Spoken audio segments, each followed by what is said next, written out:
did you not consider, Kai, I wonder if Lily and Taj might not feel left out if I don't give them some verses and allow them to Well, that presumes that that's what. Here, let me say it this way. I'm trying to say this diplomatically. okay. When you come into a scenario where one girl sounds like that, Yeah. the lead, and then the other two sound not like that, Yeah.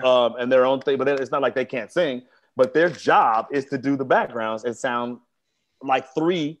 It's called sisters with voices. I'm from the old school. I'm like, you ride the horse that won the race. And I mean, you don't change what's working, so you can add to it. It's fine. They want to sing joints, and they did on the second album. They did, but they also made the fatal mistake of not releasing my singles from the second album. So that's like changing horses in the middle of the race. Because But I then was like, also you were in the Bay Area where Foster McClaren had their own influence with the Tonys and yeah, Vogue. sure. So Tonys had, I think is it the Carnival one that was somewhat New Jack-ish. So was there not a sense of, okay, are we leaning from not that? so ever. Those are my friends, by the way. So I was certainly not going to be. And plus, I came in the door through that. I certainly wasn't going to go back. That would be like going backwards to me because I came in through Club Nouveau and that whole thing. So I was definitely trying to do a new thing when I did my thing at that point. That's 4 years later. You know what I mean? Yeah. Mm.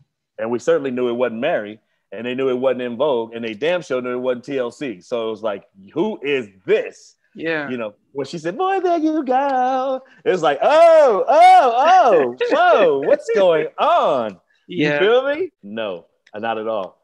I didn't like the album cover. I didn't like the logo. I was like, and then the first video was cool, but I hated the videos to Week. Was horrible. I was like, why are they trying to sabotage my girls? This is bad. But you know what? The power of the songs themselves saved them and literally took them into the stratosphere. When I'm So Into You broke, I think that was really, really like a shot across the bow to the whole industry. Like, it's a new girl in town, some new girls in town, and they have whole different styles and voices it's their own thing. Okay. Another edition of Halftime Chat Must Be the Music. I've got a special guest today, Mr. Brian Alexander Morgan, amazing songwriter, producer, best known for his works with SWV. So it's going to be great talking to him today and getting his take on how he just got into music and created magic. Yo. Yes. What up? Hey. Hey, finally, thanks. Sorry about that, bro. London town. Yeah, and I think I didn't realize that the times have gone. You guys, your times went forward. So right. It's about 10 midnight here. Normally, it should be about 2 in the afternoon in LA. So we wait until next weekend to move forward and stuff. Got it. Oh, I see. Okay, cool. Yeah. Okay. Well, I appreciate. What's that? Yeah. It's. I think one of the things about the show that our audience loves is hearing the stories behind the music. We see the credits, we see the videos and stuff, but it's always the backstories that we don't really get. Right. And so when you normally do interviews, they're talking just about your songs, but they don't talk about you, how you got through. So we always go to the very beginning, like, where you're from, where you were raised, how you got into music, and then we start to go from there. Okay. Should we start? We can start. Yeah. All right. Let's see. How did I start? Okay. No, but where are you from? Because we have an international audience, so that's always good. Oh, okay. I am from Wichita, Kansas, a small town in the middle of the United States. They call it the Bible Belt and all that. Midwest. Flat, nothing there, no oceans, just nothing. But a lot of churches and a lot of alcohol. Okay. Okay. They call it the land of liquor stores and churches. Oh my goodness. Look, that's kind of what it is. You escaping or you trying to be saved, one or the other. Okay. and they service each other. Isn't that ironic? Wow. But no, it's a great testing ground for people like me who, when you have any kind of talent whatsoever, the church is a good place for it to be tested because the audience is so very hard audience, the church audience, bro. You got to sharpen your skills before you get up in front of them folks. It's the most judgmental people in the world. So you like, if you think you're trying to jump up and play and sing in front of a particular audience, you better have your shit together, you know? And is that where you started? Did you start off? Because mainly every artist says, they started in the church, almost like that was a breeding ground for talent. Especially America. I think that's kind of a typical thing in America because it is a breeding ground. And the competition, there's like a lot of competition in church to church, you know, and regionally, there's choirs that compete against each other, really. Well, they don't say they're competing, but they are. And there's, you know, musicals. So there's just a lot of opportunities to perform, number one. But mostly when I was a kid, I didn't start playing keys till I was like 10. And it was like, you know, just the basic trying to figure things out as I heard them played at my church. So having a young person, her name was Cherry Dennis, having a young person that was like 13-year-old girl playing the piano that I could physically see and say, hey, if this young person can do that, maybe I can do that. You know what I mean? Yeah. And then getting to be up close and watch her play and accompany the choir, it was pretty amazing. We had a drummer, you know, bass player. We had a band. So I being exposed to that type of thing so early was very impactful because I understood the power of, first of all, people playing together, right? Yeah. And then going to the rehearsals and watching how it was all put together. Like, okay, here's the parts, here's the arrangements, and then, you know, and then watching it all come together for a performance on Sunday. Very important because it taught me discipline. Like, wow, you got to learn what you're doing and then be ready to be prepared for if the spirit moves another way. Yeah. So that was like, you're learning the structure, but then you're keeping it open for movement. You know what I'm saying? Yeah, that's kind of like jazz in a way, if you really think about it, like open for improv type of thing. Yeah. But at this point in time, though, were you just focused on the musical part? Because I didn't realize you also sang. Was it a combination of the two? At that time, I was just trying to figure out how to play and try to sound like, you know, the person I was trying to imitate, the chick on the keyboard. Okay. But the singing part, I had always thought I was Michael Jackson, like all of us growing up on young Mike. You think you could sing, you know, you doing the Got to Be There, doing the I Want You Back and all that. But I thought I could sing, but I wasn't sure. And then I started hanging around with people that were older than me. Like they already had groups and bands and stuff. So I was like this kid hanging around grown people, like practicing their band stuff. So I just started to pick up the mic and try to do my thing on it. But eventually I got serious and we went to the studio. I think I was 11 years old, bro. A year later. 17-year-olds, 19-year-olds. I was in there with them. And I think I sang my first song in an actual recording studio at 11. That would have been 1977. Wow. But then that was like, you know, it's kind of disastrous because my voice hadn't changed and all that. Okay. By the time that happened, by 79, I was full-fledged like, oh, this is what I got to do. This is it. Because you got groups like Shalimar were out and their harmonies were exquisite. Yeah. You know, you got Clark Sisters came out that year with Is My Living in Vain. So I'm just getting bombarded. But remember, before that, it was all Stevie Wonder, Michael Jackson, everybody, the records that were on the radio. Yeah. But I never had a keyboard. I couldn't afford a keyboard. So at this time, I would just go to the church and try to learn things I heard on the radio on the church gear. You know what I mean? Because that's all I had.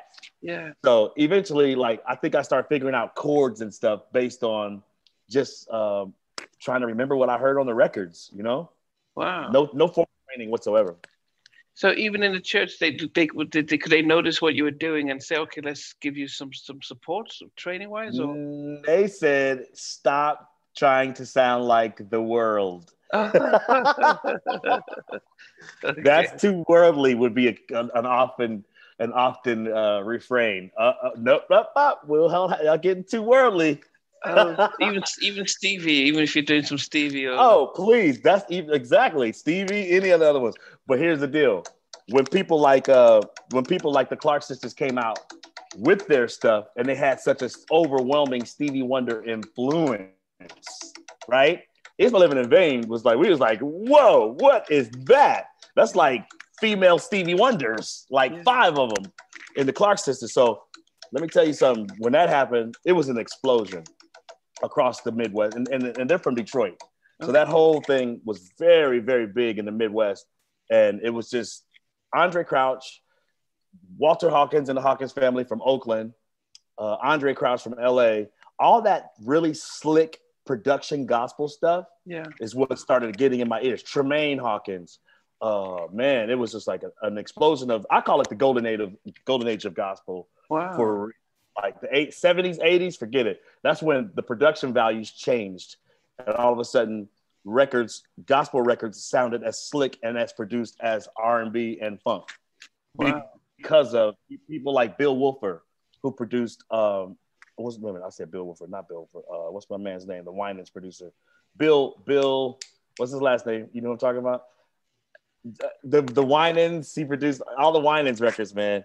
Wow. Anyway, look that up, Google that. He's amazing, but his style of production was literally he made those records sound like Earth, Wind, and Fire records, bro. Wow. So that was huge for gospel. It was a big, big leap forward. Yeah. And so at this time, so here you are, you're getting a buzz for the music, but you're in the Midwest because I went to college in Wisconsin, Milwaukee. So it isn't New York, it isn't LA.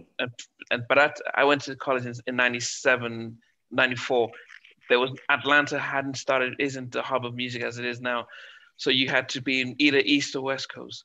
For you in Kansas, did you see an outlet for your music, or did you think you just do local stuff? No, I saw an outlet and I was trying to get out of there as soon as I could. So I graduated high school like a whole year early just to try to pursue it. So what progressed from starting early in those studio years, I had a little knack for working in the studio at like 15. That's like 1981 for me. I graduated high school in 83. I was supposed to get out in 84 with the express intention of getting a record deal, right? Wow. So this girl I was dating, she had a sister who lived in Los Angeles at the time. This is like 1986. But we had done enough demo material between 81 and 84 that I had a nice demo of some really slick, very contemporary gospel-ish message music type stuff. Because if you remember, in 1985, Tremaine Hawkins had a record out called Fall Down. Incredible. And that was huge. Google that, people. That style of production, it was like, it went huge in the clubs. It was like a gospel record that was huge in the clubs. Just like the Clark sisters, You Brought the Sunshine. You know that one? Yeah, yes. Okay, so that's like 1983. Wow. So, and these major labels were picking up those records and putting them out because they were blowing up in the streets.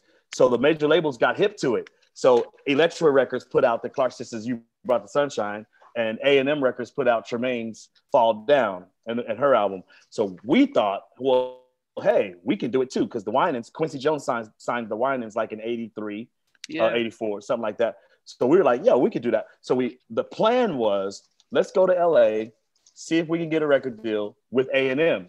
And John McClain, who was executive producer of Janet's Control album, gave us a listen. And he liked us. Oh, wait, right? Wait, okay. We got a manager. We got a manager. Okay, you got a manager. And the manager got our tape to John McClain's ears and also to Dick Griffey's ears. Because remember, I told you we like Shalimar too. Yeah. So Solar, right? Solar. So he got our tape to Dick Griffey and got our tape to John McClain. John McClain gave us a quick response like, hey, I'm digging it. And then he said, you guys go back home to Kansas. I'll get back to you. And so we went back home to Kansas and waited. Didn't hear anything. Janet kept blowing up and up and up. Janet got bigger and bigger and bigger with Control.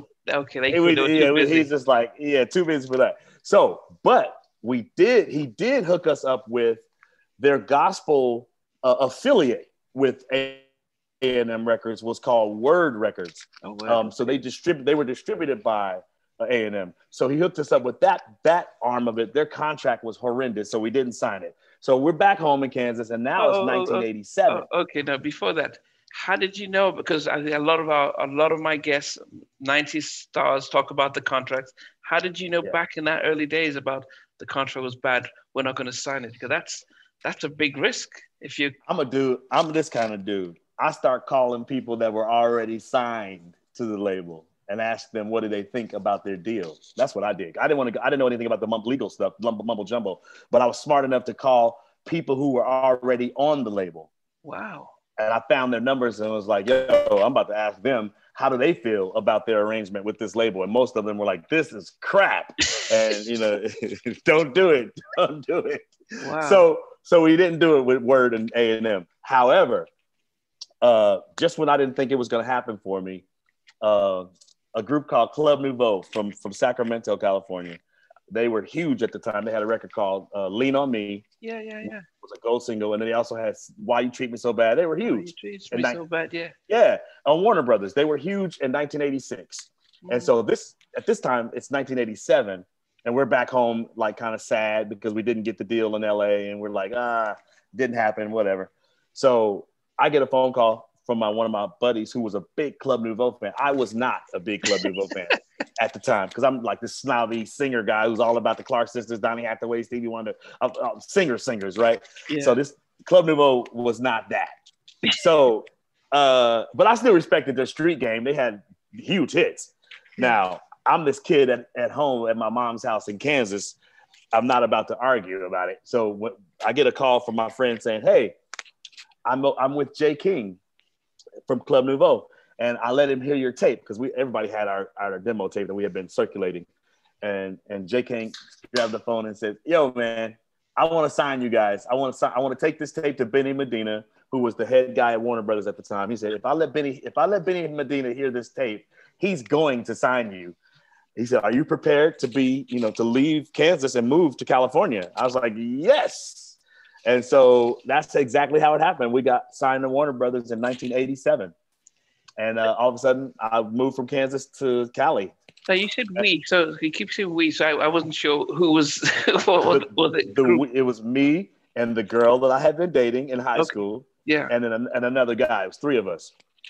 So you were going to be like the Club Nouveau, like a no, we were going to be no. But at this time, now things had shifted. They wanted us to be more like Guy. Teddy Riley's Guy. Yeah. Because my sound was very similar to Charlie Wilson and all that kind of thing. Because that's my hometown heroes. Charlie and them are from Oklahoma, right next door to Kansas, where I'm from. So that was like a major, major sound. So that was all through me. Stevie, Charlie was my energy. And so when Warner Brothers heard us, they were like, whoa, we found our own guy with this one guy that's writing, producing all of it. So it was a girl and me and another guy. There's three of us called Chanté Moore. Look it up. Okay. that's also on the internet as an unreleased 1988 Warner Brothers album. Chanté Moore. So they wanted to pitch you up next to sort of, because Guy, Groove Me. I mean, what was your thoughts when that was blowing up? Well, we never came out. We got dropped before it ever came out. Oh, no. But what was your thoughts when you saw Guy coming out with Groove Me? I mean, as a producer, writer yourself. I thought it was incredible because Teddy's whole sound was so different. And it was different than everything that existed at the time. So I knew Teddy was a genius. And I also had known that Teddy had done the show for Dougie Fresh a few years earlier in 85. So I knew Teddy was a genius. And he also had done Somebody Else's Guy for that record, that I Can't Get Off My Heart. That's Teddy too. People don't know that's Teddy Riley. Yeah. So I knew he was a genius. So I was like, that guy is incredible. But I wasn't so much, I got to tell you, I wasn't a big fan of Aaron Hall. I thought it was Charlie Wilson Redux. Like, I was like, he's trying to do Charlie, and that's my job.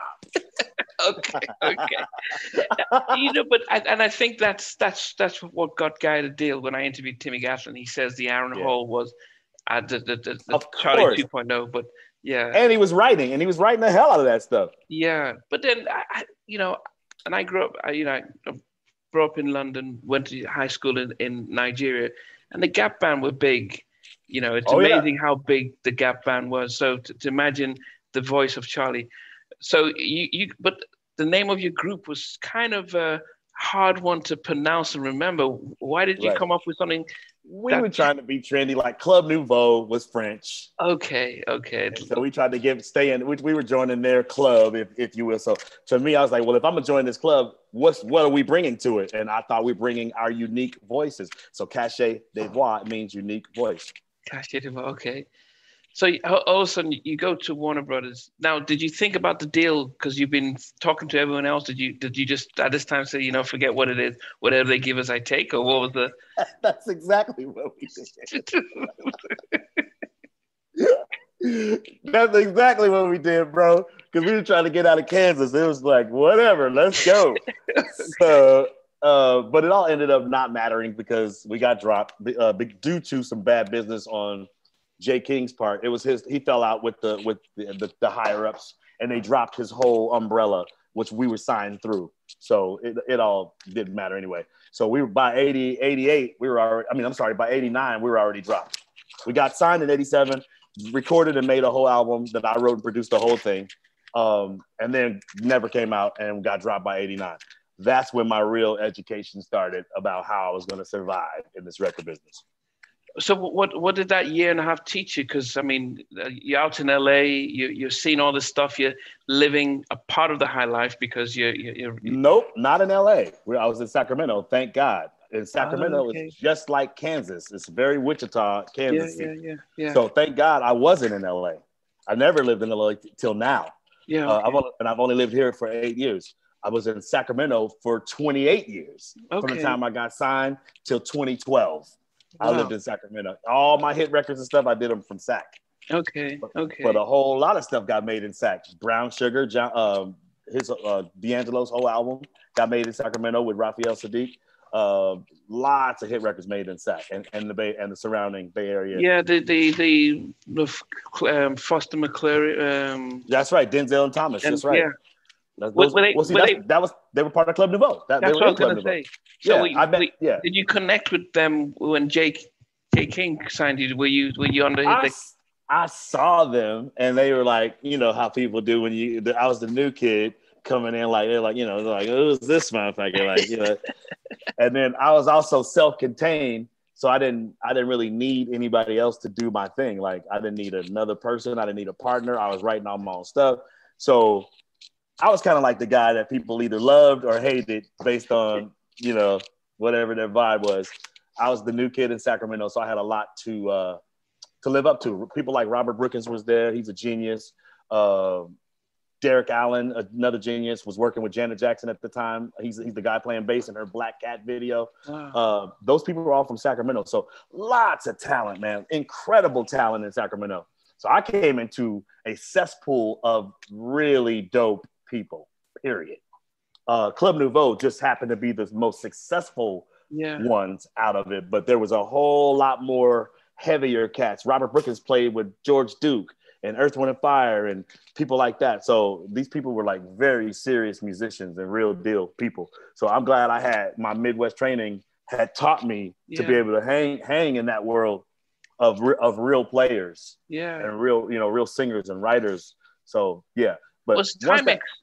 Were they? That was first. J. King's first record was the Rumors record. Yeah. That was 86. But that fell apart, and then he created Club Nouveau out of the ashes of that. Okay. So you're very good to ask. Yeah. Okay. The question I had then before we could move forward was the fact that when you were this young in Kansas, you were in the studio, because I see pictures of the studio with the consoles, and that looks quite different from just being a keyboard player and a drummer. The technical side were you getting experience learning that part of it, or were you focusing on the keys? Absolutely. No, in Kansas, I worked at a studio that was very nice. The guy that owned what would be the local, you know how you have the Guitar Center as your local instrument place? Well, Kansas had a place called Miller Music, and the guy that owned it, John Miller, he started a recording studio as an offshoot of his instrumental rental place thing. Yeah. So I just spent a lot of time in his rental place because I just couldn't afford to do anything else.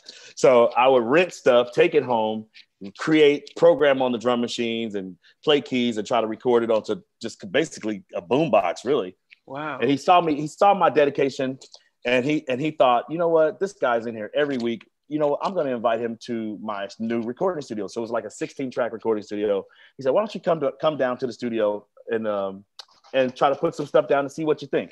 So I did. I put several things down when I got there. Of course, that was amazing that I got free studio time at a room that was really, really nice. And so I recorded a lot of stuff. We ended up recording the whole demo there that got us the Warner Brothers deal. Wow. Did you ever come back and give him pay back or say hi to him after things blew up? Of course. Well, not only that, I took the engineer with me that I used. He ended up being my engineer on all my stuff, on SWV and on Martha Wash. Wow. His name was Larry Funk. I took him with me after I got signed to Warner Brothers. I brought him out. Wow. So not only that, I paid it forward and hired the person who had been doing all my demos. My goodness. And so here you are down in Sacramento with all this talent, and then you're doing the debut album. In your mind, did you start seeing, we're going to break it. We see what's out there, you know, today and Basic Blacc. Yeah, we can take them based on what we're doing. Or what was your thinking during your demo process when you were doing a demo? Nah, because here's the deal. Everybody was trying to do New Jack Swing, right? Yeah. So I was like, man, in my mind, I was like, I think I better start writing for other people. Because first of all, we got dropped and there was no vehicle for me to do it through. So in my mind, I was like, I'm going to write for people that I know already have record deals. That was the smartest thing for me to do, because not having a record deal myself, I'm like, I got to get something out that's going to be on the radio, right? So I started thinking about Charlie Wilson and the Gap Band, and I started thinking about Martha Wash, because she was huge on the heels of the CNC Music Factory stuff. That whole turmoil. Yeah. And Black Box with everybody, right? So I was like, yo, I could write some joints like that, because I love house music too. So I was like, I could write some of those. So I wrote a couple of things for Martha, and I wrote a couple of things for Charlie. And I sent Martha the stuff I wrote, her management, the stuff I wrote. And then she was the first one to get back to me. Now, I never sent my other stuff to Charlie. I never sent it. I just wrote it for him, but I never sent it to him, because I got preoccupied with Martha when she returned my call. And she's like, I don't know who you are. She said, but the A&R people at RCA have been looking for songs for me for years, and we haven't found the right combination of whatever. She said, but your demos are exactly what we're looking for. Wow. Could you come to New York and record them? And I called Larry, the guy who had recorded all my demos in Kansas. I said, Are you ready to go to New York? Oh, goodness. And he's like, yeah. And so we went to New York, and I did 5 songs on Martha Wash's debut album. Now, just before you get into that, had the publishing part of the music industry, did you know much about that? I knew that I dodged a bullet in getting dropped with J. King, because I know because that horrific publishing deal that I signed would have been bad, and I would have been tied up for years had I not got dropped and that thing all went away. So when I did Martha Wash, I started fresh, brand new, clean slate. It was just me. So because you've sent your stuff to RCA to her, and she said, we want it. Did you then have to get your own publishing set up so you knew about for doing sure that? Absolutely. And the first thing I didn't do a publishing deal right away, because I wanted to see what her records were going to do. So I basically affiliated myself with BMI at that time, and just waited to see what would happen with her records.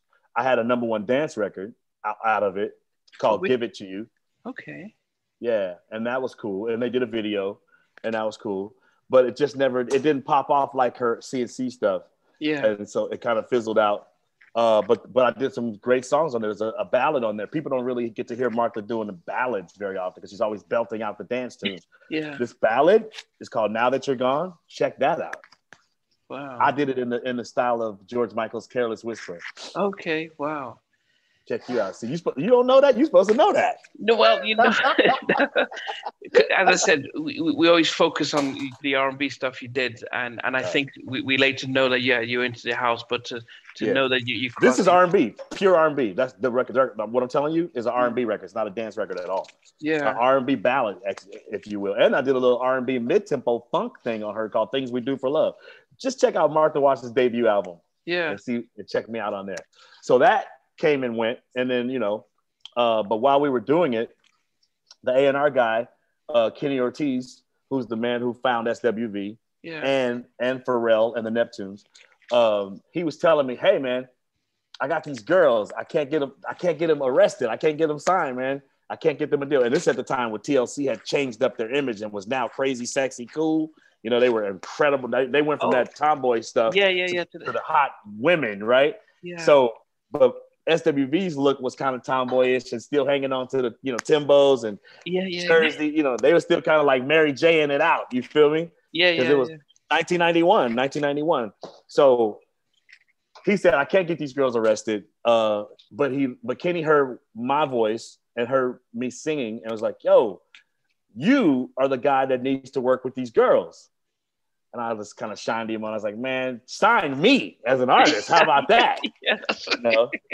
So I really wasn't letting him hear records on it at all, really.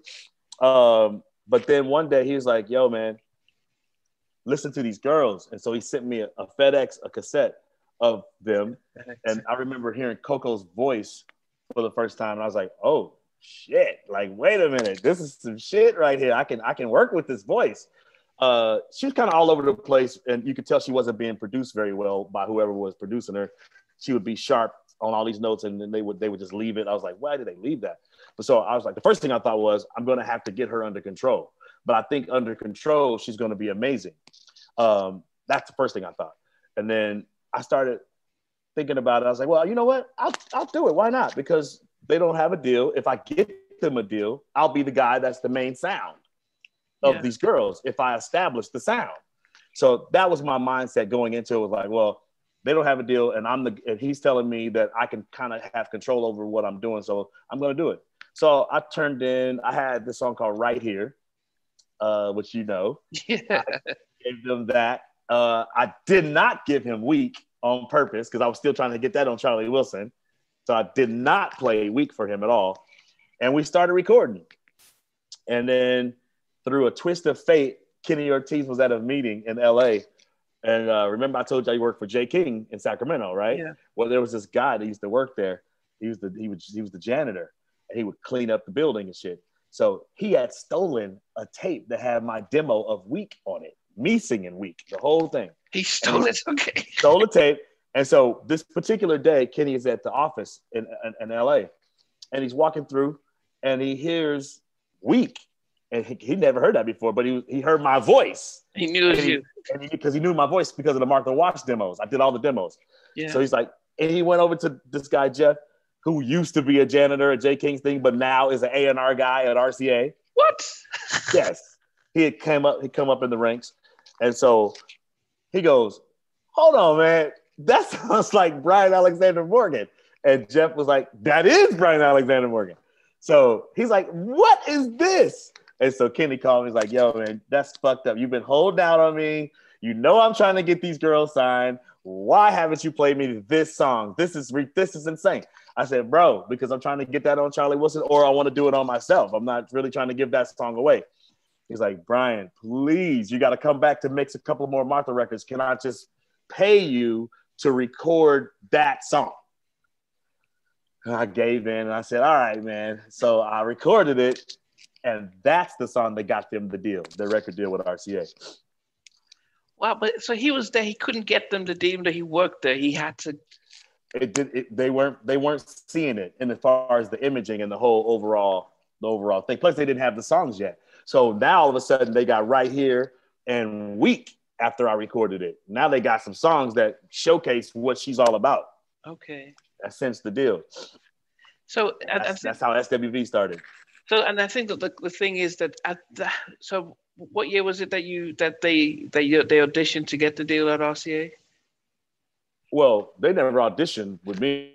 No. I think they had tried to get the deal. Probably like 91. It had to be like 90, 91, somewhere around in there. So it's just Mary that's out in that image. I mean, because 93 is when all the Jade and all the other groups. So there wasn't that many girl groups. Jade around. Is like 94. Jade is 94. Yeah, but I'm just saying that it wasn't a case where all these other only groups only TLC and En Vogue were like popping. Yeah, but they were very different types of En Vogue was totally different. So Mary J would be the only. You're right. Mary J would be their only measure of hip hop and soul for sure. Soul. Yeah, absolutely. Hip hop soul was Mary J, and that was the only standard at that moment. Absolutely. I can see why there might have been a pushback on, look, that's not what's out there right now. So right, because TLC was blowing the hell up with their new sound and their new look, and it was absolutely gorgeous. You know, they were like women. You know what I mean? Yeah. So, long story short, did that, and then I started writing directly for them, and that's how I wrote "I'm So Into You." Yeah. So the thing about that debut album was that I looked and you did about 9. Out of the 14 songs, you did about 9 of them on it. I think it's 7, but yeah. Okay. With a bonus cut. Yeah. Oh, the bonus one that took it. There's a bonus one in there. But for you at that point in time when you're writing for them, did you think, man, they're taking my spot? Did you, because you know you're. No, because I didn't have a spot. So at this point, I'm like, okay, the Martha stuff didn't work like I thought it was going to. Now I'm just going to go full on into developing this group with the voice that I had in my hands. It was an amazing voice to work with Coco, and then the girls themselves with their blend, it was awesome. When they sang together, they sound just like on the record. So it's like, this is easy. This is like easy. So that's kind of what happened. We just started working, and then they came to Sacramento, and that helped a lot because then I was in my own element. I wasn't in New York. Yeah. When I wrote "I'm So Into You," we recorded it in Sacramento even. So, and then we went back and recorded week I recorded in New York and maybe right here. But "I'm So Into You," and I think what else? A couple other things got recorded in Sacramento. By the time we did "You're Always on My Mind," we were back in New York again. So when you did, so what was influencing the sound then? Because if you're talking about 91 or so, you had Uptown with Jodeci, Mary, you know, with that type of sound. I think Teddy had sort of moved away from, I think, the Guy album. He was doing Michael Jackson stuff. So there seemed to have been a sort of I think Uptown was taking over with their hip hop soul and stuff with Kenny Green and intro. Mm-hmm. What was influencing the type of, not the writing, but the production of what you were doing for SWV? At that time, I just decided I wanted to create my own sound and stop copying those types of sounds. And that's how you got "I'm So Into You." The most un-New Jack Swing record ever. It's straight 16s. There's none of that at all. Okay? I took all that. I was like, I'm going to do me. So that, and then all my ballads, I wanted them to sound like me. So anything which opens the album is a shot across the bow saying there's a new sound happening. And it's not those other things. It's its own thing. It's a Midwest thing. It's not an East Coast thing. It's a Midwest boy. Wow. Yeah. That comes from Stevie and Charlie and all that stuff. And so, but I love, and right here, the first right here is the last bastion of that. That's kind of New Jack-ish. Yeah. And that's fine. But I knew that once they came to me and was in my home turf, I was trying to do me. I wasn't concerned with what was happening on the radio at that time. Because I was like, you were in the Bay Area where Foster McClaren had their own influence with the Tonys and Vogue. Sure. So the Tonys had, I think the Carnival one that was somewhat New Jack-ish. So was there not a sense of, okay, are we leaning from that? Not so ever. Those are my friends, by the way. So I was certainly not going to be. And plus, I came in the door through that. I certainly wasn't going to go back. That would be like going backwards to me because I came in through Club Nouveau and that whole thing. So I was definitely trying to do a new thing when I did my thing at that point. That's 4 years later. You know what I mean?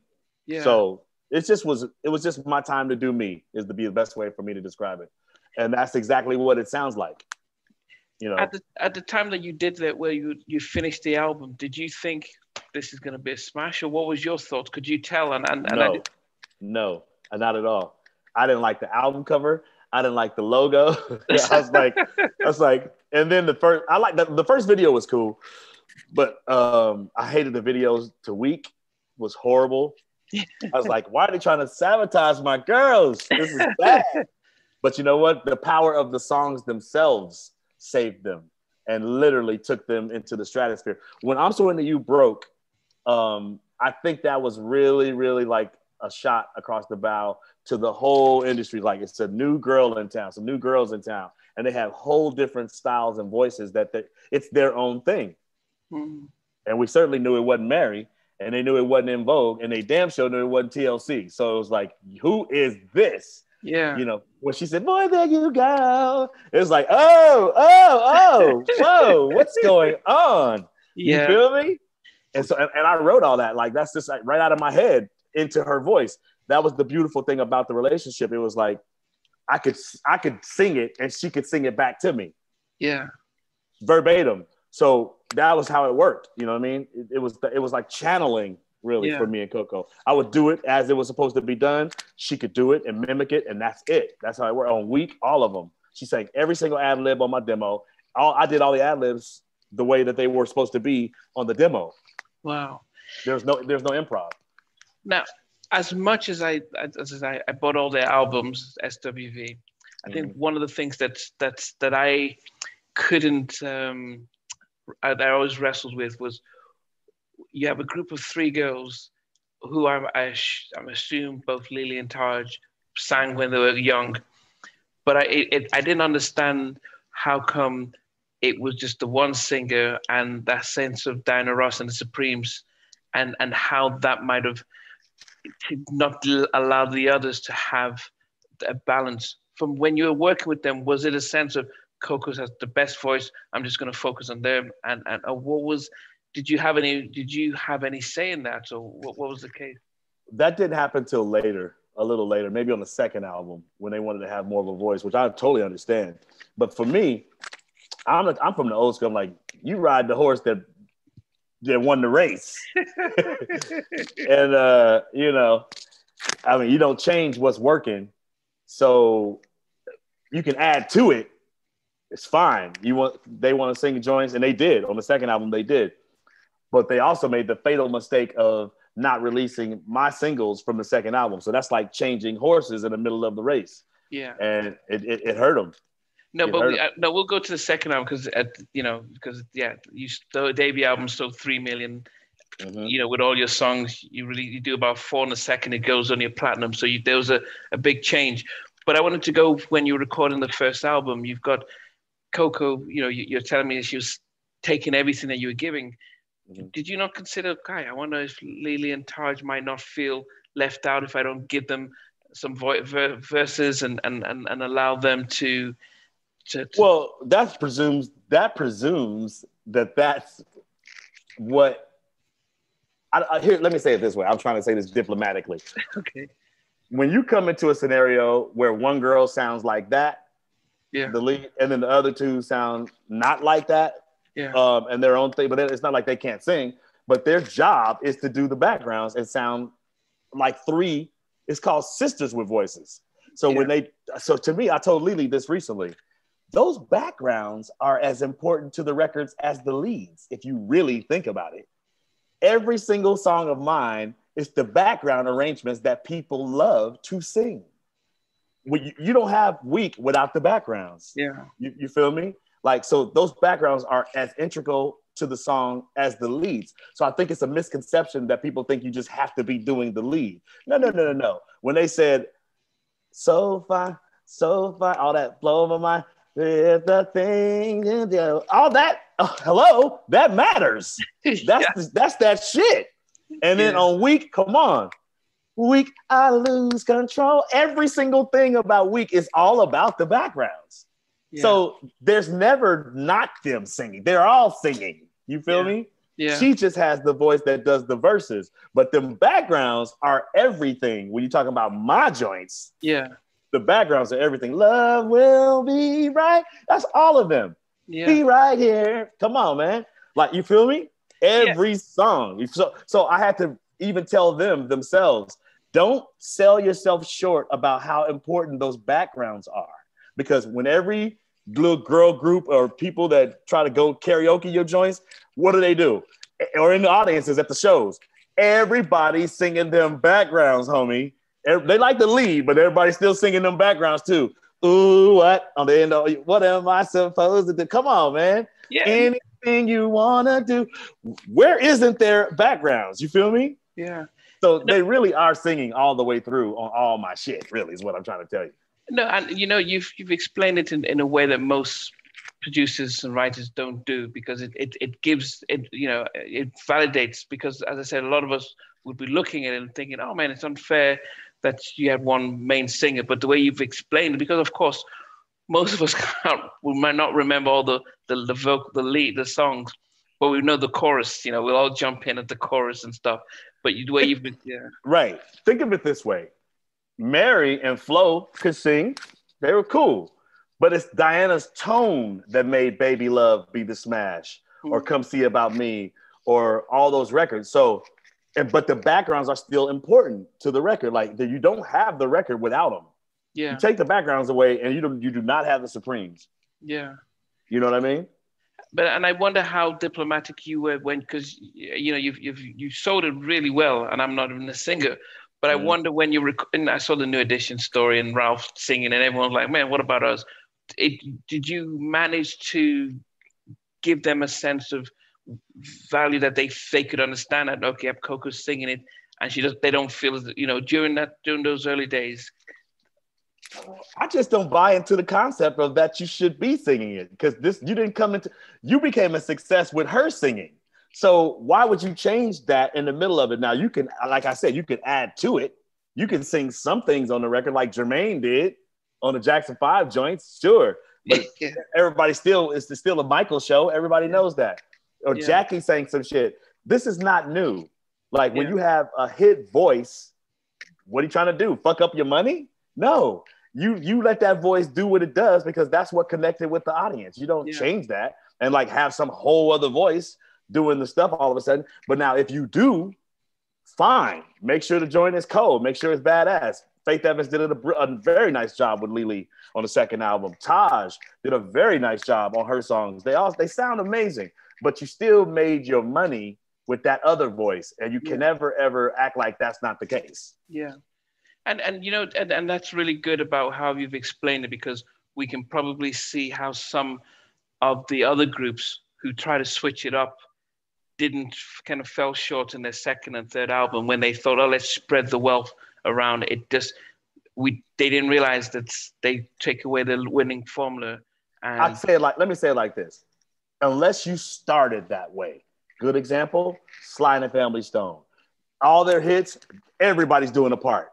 Yeah. You can make it if you try. Stand. You got Freddie doing a piece, Larry Graham doing a piece, Sly Stone doing a piece. That is the sound of Sing a Simple Song. That is the sound of Dance to the Music. So when people hear them, they expect to hear all those different voices, because that's what the hit record became. But if you have to come in the door with that. You don't come in the door with one voice and then all of a sudden expect the audience to just accept all these other voices. That's not what they bought. The people are buying these records and paying money for these records. So you got to give them what they want. So a lot of it has to do with, when did it become, wait a minute, we became successful with this particular thing. Now all of a sudden we're going to change it for what reason? Yeah. Because egos and just because you want to be in the spotlight, that's not what the customer is buying. Yeah. They're buying what we sold them. Now you want to change the formula to what we sold them. I don't think so. But now you can keep the formula and create additional things to add to that formula. But what you don't do is change that formula. And then, that's really very insightful and very educational, because I can understand why Boyz II Men all started to sing, and so we got used to that. And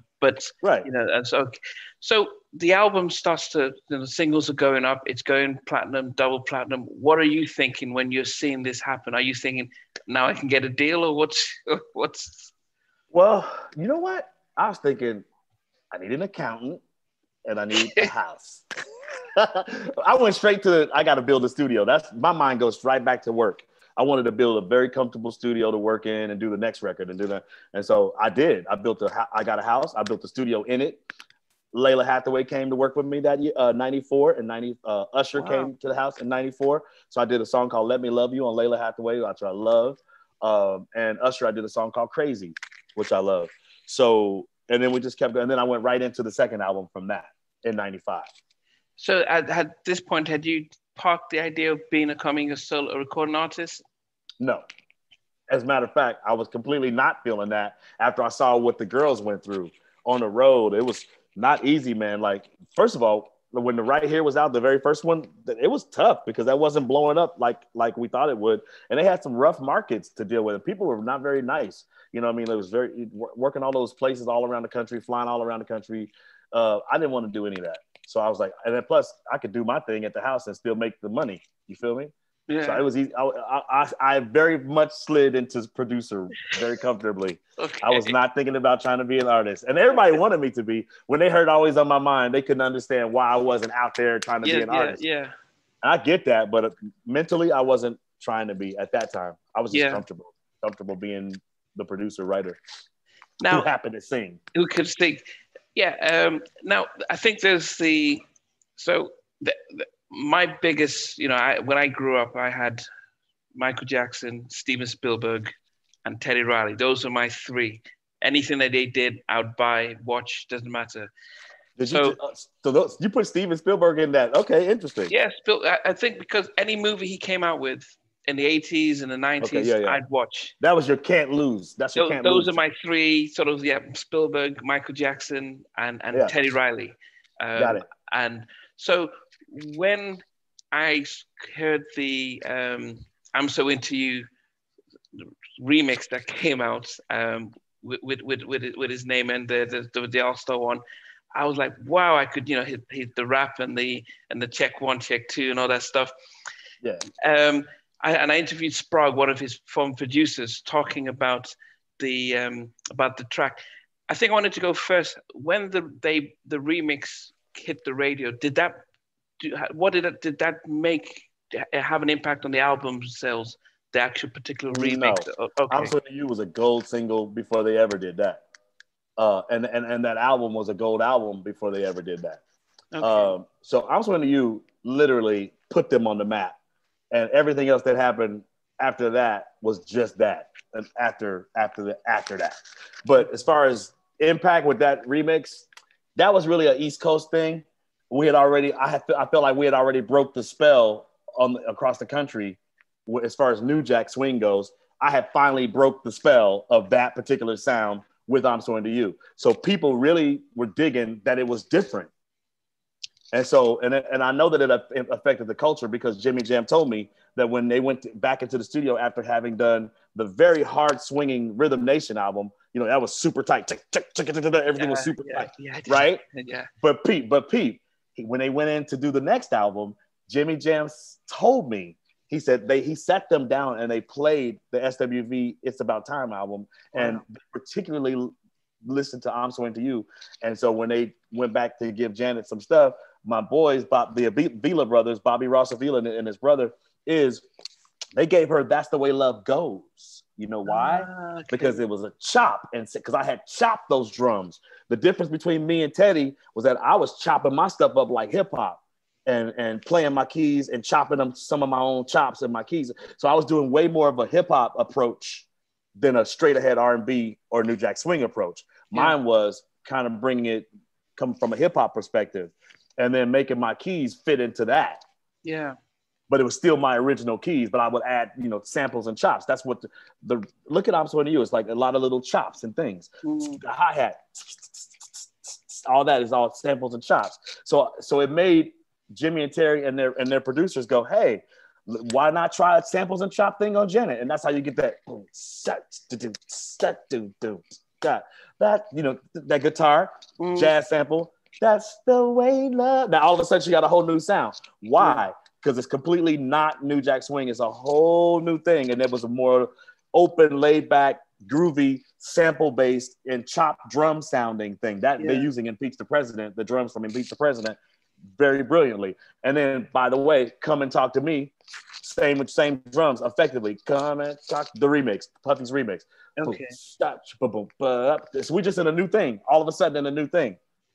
Yeah, because by that time that the album came out, the sound had changed. Devontae with his type of the Jodeci stuff. It was a variety. It was different, and I think the mimicking of the New Jack, because it had ran its course. Yeah, it had definitely run its course. So it was really good and refreshing because you had the SWV, you had Jade coming up with their stuff, and you had yeah all the different sounds that really define an era and stuff.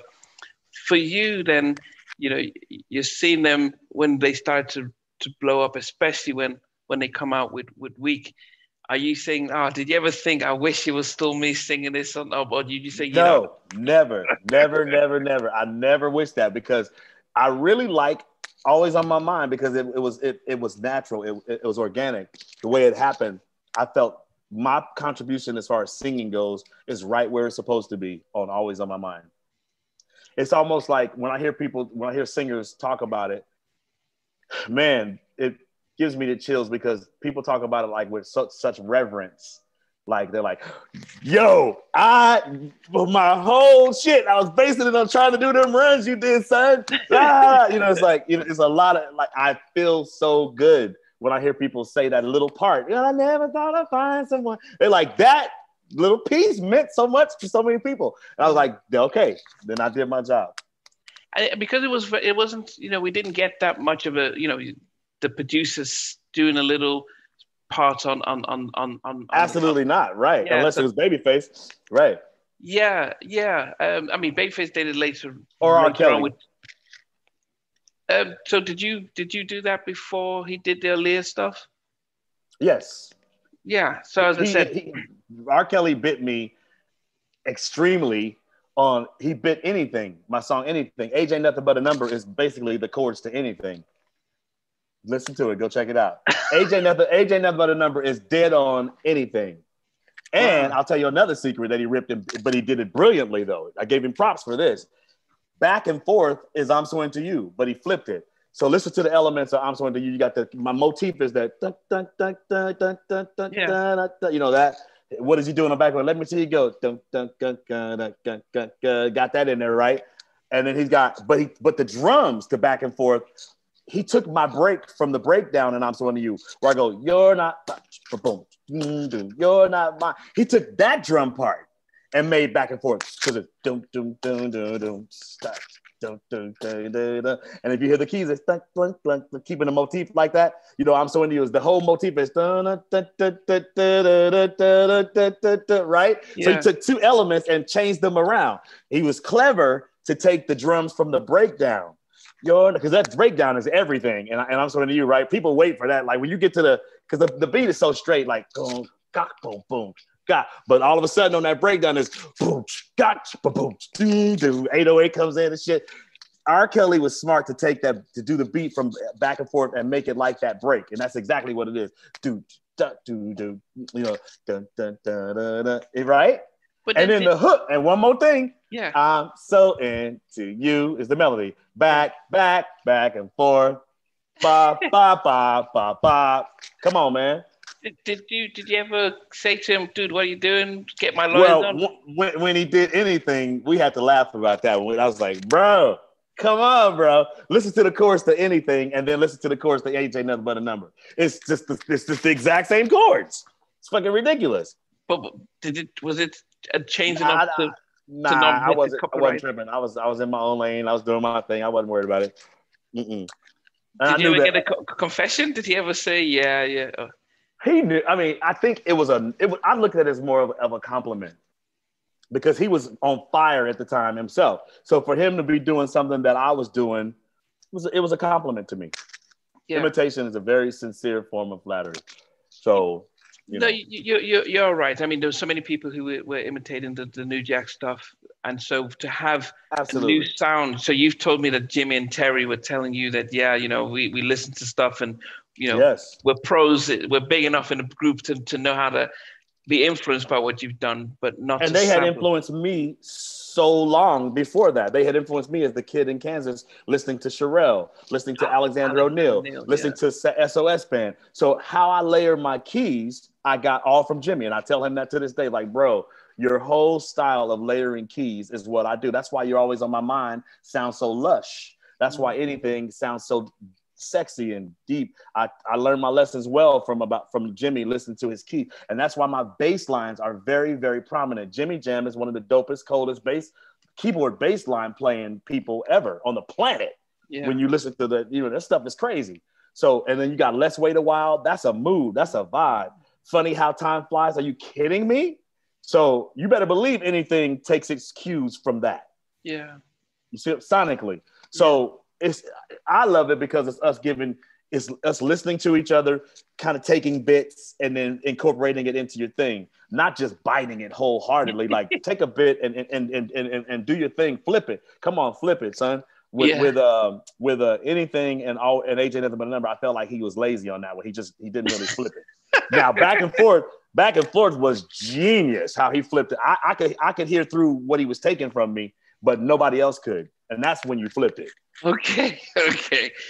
Yeah, I mean, so here you are. I mean, you're riding high off the first album. It's triple platinum. I mean, and you know, I'm sure by this time you've got your nice publishing stuff. Did you then see the benefits of being a writer behind the scenes as compared to an artist that gets signed and always owes a record label? No matter Absolutely. What.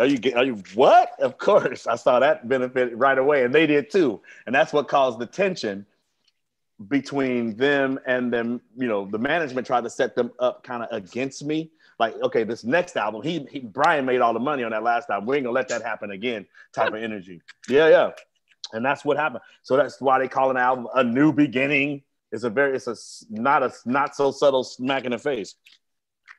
So, and I got 5 songs on there and none of them were singles. Just think about that. So the question I had then is that you've done the first, it blows up, that it's very clear how the publishing and everything works, and every 90s artist would tell you that, man, we got, and Dawn Robinson, when I interviewed her, 2 cents per girl per record. So they're selling 10, 20 million, but they're only getting 2 cents, you know. So it wasn't, you didn't sign them to RCA. You weren't there, but you didn't sign a production deal with them. So how is it that they could paint you as the villain when you were just doing your parts? Because they were young and I was too, and nobody really sits you down at that stage and tells you the mechanics of it all. You kind of figure it out as you go, and then you realize, oh man, because like even me, as much money as I was making, it still wasn't a good publishing deal. I did a horrible co-publishing deal that I never should have done. I should have never done a publishing deal at all. I should have just kept all my publishing and not ever done one. But I didn't know that, because what publishing deals do is just take your own money and give it back to you. But was that different from because you said you signed with BMI first? Was that? Well, you don't really sign with BMI. All they do is agree to collect your royalties around the world. So that would have been better. So it would have been better if you kept them or Allstar or something like that. Absolutely, yeah, because then I would have got 100% of all my shit, as opposed to when you sign a publishing deal, you're giving up sometimes 20, sometimes 30, 40, 50% of of your rights. And all they do is say, okay, let's give you some money in advance. Yeah, a little advance money, right? And it's bullshit because I think I got like 300,000 on that first one, and I'm sure I made that back in a couple of months based on what those records were doing. So like, it's just a joke, because then all of a sudden the money they start making off of you has well surpassed what they gave you, and they gave it back to you from your own thing, from your own pipeline. It's not like they gave you anything. They gave you 300,000 of what you was about to already have anyway. So what is because what is the benefit of signing a publishing deal, unless in some cases where you're almost forced to sign it because you're signing a record deal? But if you had the opportunity, why do people go and sign publishing deals? Because they want that right now money, as opposed to here's how it goes. When Week started blowing up on the charts and was like, oh my God, it's a gold single. Oh my God, it's about to go platinum. And then it went platinum. That's when they start swarming like vultures. All the publishers start swarming. We got one. And they swoop in and they entice you with a number, because you ain't seen that money yet. You haven't seen the paper yet. You haven't seen it yet. They come in before you see the paper. That's the key. You haven't seen a dime of it yet. You got some production money. Yeah, you got paid whatever your fee was to produce it. That's 40, 50, 20, 30, whatever grand. But you ain't seen 400,000 at one time. And they know that, especially with young Black people who have lived lives of poverty usually. Yeah. So you come in swooping in with a check talking about 400,000. That sounds pretty cool. And you want to buy that house. Yeah, and you want to buy that car. So that's how they get you. But the truth of the matter is, if you don't do that, not only do you get the 400,000 they're dangling in front of you like a carrot, but you get everything else that's coming. But if you sign it, they give you that 400,000 and then you make $1 million, then they get to hold that. Wow. And give you the 400,000. And now they got the $1 million based on everything else you're doing. So that you just gave your money away. And now you got to fight to get it back. Oh, so there's a times when that can end and say, okay, we've done our time. Yeah, and that's the key, the time. Thank you for saying that. Yeah, it's usually like 30 years. Wow. Okay, so you're signing away decades worth of earnings for one little piece of change. It makes no sense whatsoever. If you never do it, then you don't have that problem. And if your record's still successful, you're going to get paid all the money instead of giving somebody else half the money. Yeah. In order to get, it's just like getting a loan in advance of your own shit is all it is. Yeah, but when you get a loan, you pay it back and that's it. They don't keep then saying, well, you've made it. And now you know what a publishing deal is. There you go. Bingo. You see the incentive for them to do that, and then they try to own it for as long as you're alive. Wow. Yeah, that's so here you are, because I looked at the numbers. I saw It's About Time, 3 million. Mm-hmm. You know, you do 80% of the album. You do 4 tracks out of 17, because I know by the mid 90s people were doing 17, 20 tracks and interludes, but you only did 4. On It's About Time I did 6 tracks. It's About Time. I went and saw that either writing or producing. Let's go through them. Watch this. Week. We're going to count. Week. Yeah. I'm so into you. Think you're going to like it. Always on my mind. Right here. And one more. That's What I Need. 6. And actually it's 7 because I did co-produced and co-wrote, produced Sisters of Voices in the House. So really it's 7, but 6 of my own compositions. And then a 7th is a co-write. 7 is a co-write. But okay, I'm just looking, because when I looked at it, I actually thought it had Did you catch that? Did I name them all? I got them, didn't I? Yeah, I'm just going to, because I just had the numbers here, but let me peek here, because I thought I saw you do 8, and I think the 9th one. Okay, here it is, right here. So it's really 6, and then 7 with anything. I'm serving to you right here. Oh, I forgot anything. No, it is. It's 8. Yeah. It is 8. Yeah, you're always on my mind. It's 8. I forgot anything. I always forget anything. Yeah, it is. It is. It's 8. It's 8. Yeah, you did 8, and then you had the and so then there was the week a cappella, which was out of the 14, which was sort of 14 tracks. The week so a cappella. 8 solid joints. 8 solid joints. Yes. Yeah. Then you did on the album. You had SWV in the House. Right. That's a co-write. Okay, with Coco, I think. Yeah, but as I said, you did. I did. That's why I said 8, 9. So yeah. So you did out of this whole stuff. They're coming with the New Beginning. Do they not want to be in the studio with you anymore? They're thinking, man, you made all the money. Look at your big house, and we're still living. And they was it? No, because they knew better than that, because they couldn't just go in there. Once you establish a sound, you can't not use the sound. But what they were trying to do was show me that we don't need you. Like, so that's why you got them Allstar doing it. But thank God Allstar and I are friends. And he was as happy to make money off my songs as anything. He'll tell you right now, I send his kids to college off of the remix, the Anything remix, and the and Right Here Human Nature. He's done very well. And he got a big deal, his own production deal based on doing those remixes. So we're good. But he did it the right way. He did something dope, and people heard what he could do, and then he parlayed it from there. What they tried to do was stifle me after I'd done something great for them. Yeah. It was like, but hold back, and now we're gonna go to this guy because he was able to deliver on these remixes. Maybe he can deliver, and they did. I love You're the One is my joint. I love that joint. Yeah. Yeah. Okay. So that's okay. You're the One. But how do you not put out a Fine Time, right?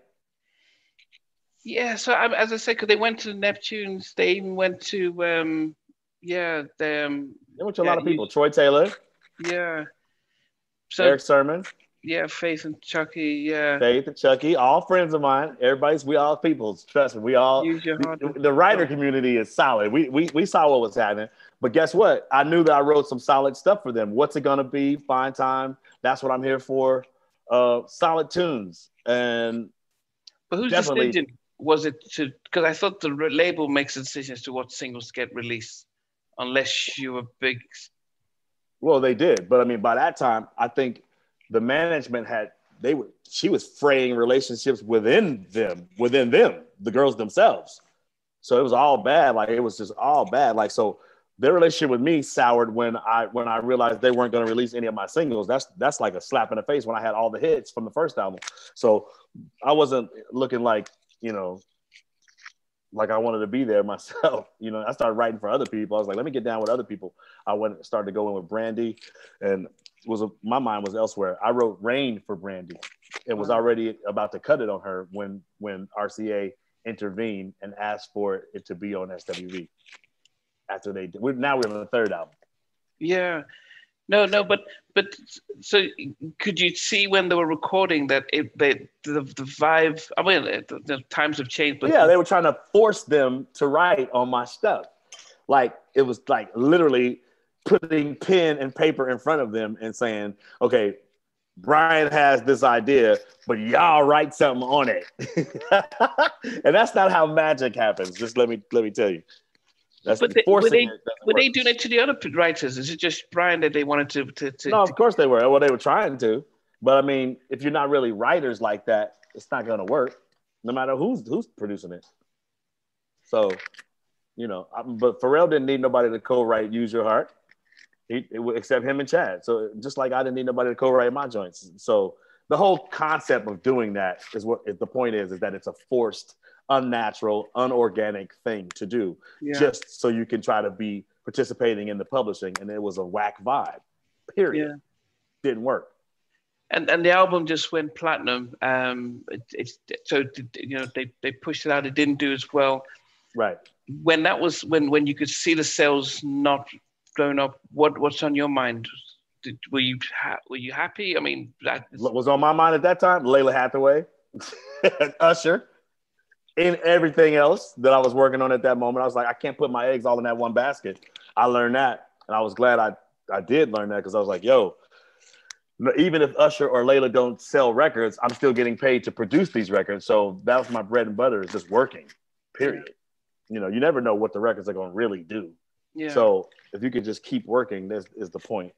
Yeah. I'm still working now, baby. All these years later. No, we're gonna get that. I mean, but by the third album, though, you released some tension. You only had Rain, and I was like, wow, what's And I didn't want to be on there. I did not want to be on that album at all. They kind of begged me to put that on there, because like I said, it was gonna be for Brandy, and we were already cutting it, and I had gotten paid to do it on Brandy from Brandy's label. Wow.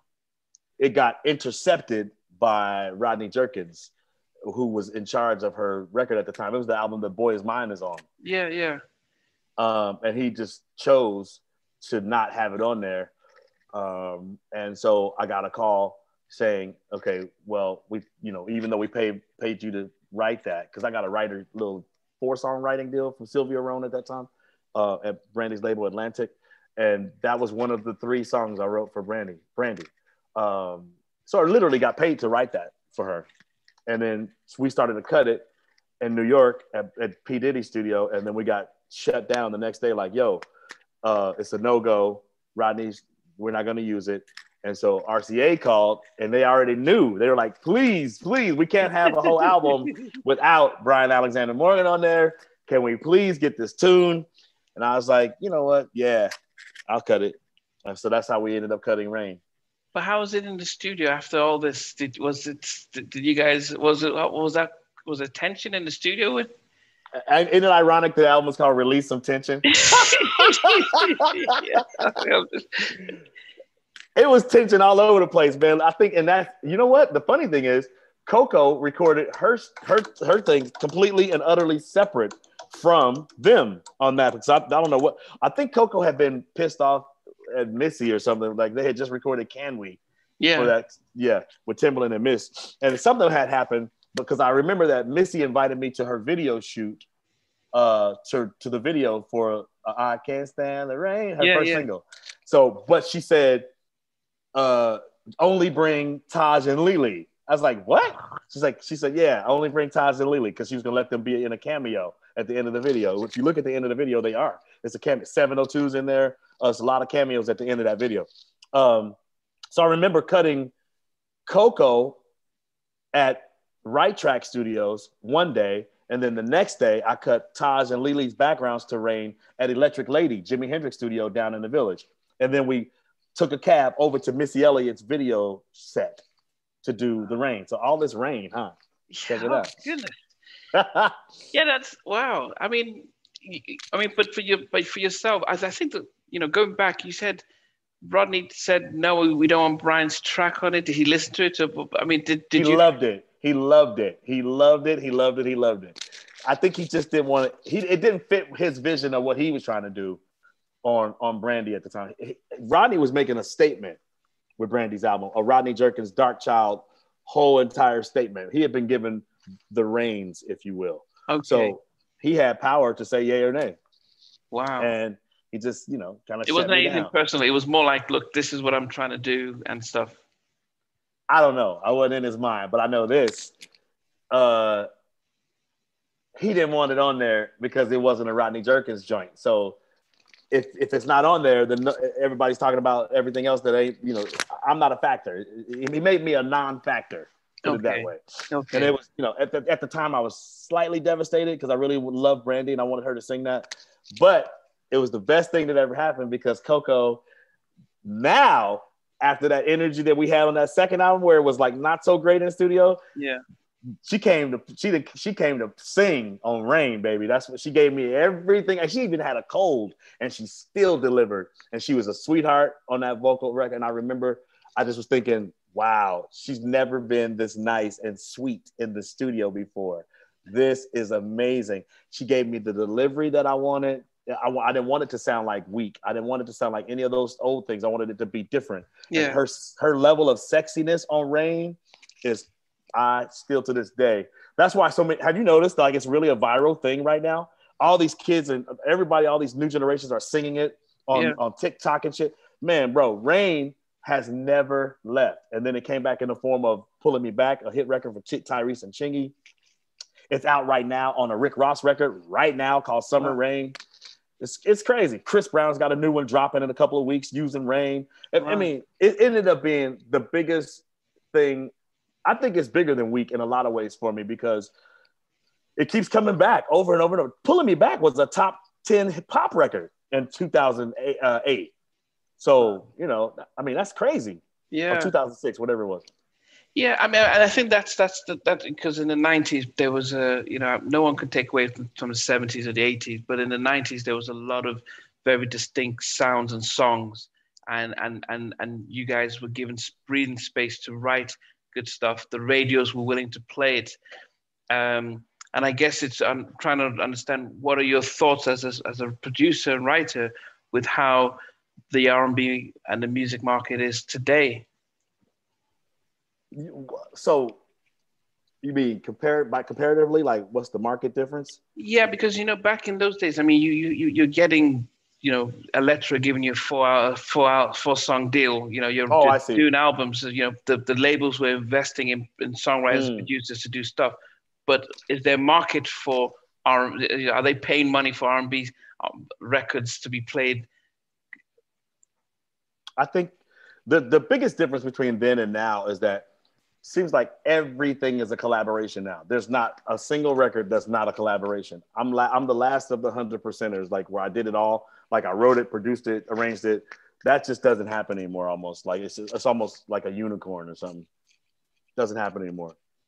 But then what about the opportunities to write and get called by Warner Brothers or Universal or Sony to say, we've got this artist, we want you to do 5 tracks on their album. Is that happening? Depends on who you are. and depends on what your situation is. But even if that happens, it's generally still in some kind of form of a writer's camp or some kind of crew. Like there's Max Martin and that crew. There's Bruno and his crew. You see what I mean? There's crews of writers now. That seems to be the biggest difference between what I was doing back. And me and R. Kelly were like writing the things and producing them by ourselves. Yeah. But then does that change though? Because it's not as if you can't write a song by yourself. I can understand if you have a beat maker who can bring in something unique with the beats and stuff. But the writing, would that change? I mean, what you wrote. It did change. That's what I'm trying to tell you. Like, I think most hit records today get made collectively. I don't know why that's the case. It's just the case. It's just true. Very few records say one person's name. You notice that? Anywhere. Yeah. No matter who it is. Even all the way down to Billie Eilish, like it's still her and her brother. It's still two people. Or Adele and her guy. That's the most pared down you can get. It's like those intimate ones like that. But generally, it's a few people. And that's the accepted practice today, which is okay, I guess. I like co-writing with people. I'm cool with it. Yeah, I remember interviewing Donnell, and he talked about when Eric Williams from Blackstreet was called in to do he's got some tracks for his album, and he was like, no, I can write and produce my own stuff. But then he learned that, well, by co-writing, you could get exposed to a different vibe. Absolutely. And that's why I like co-writing, because I want to be, sometimes I get inspired by what another person's way of their process is. It's like, I want to hear what their approach. Yeah. And I love it. So I'm like, right now I got like 6-7 tracks I just sent out to some of my favorite writers, and I'm going to see what I get back.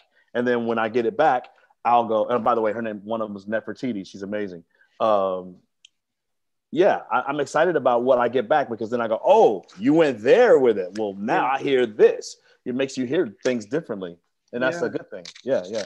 Now I spent about 2 hours interviewing Nefertiti. So we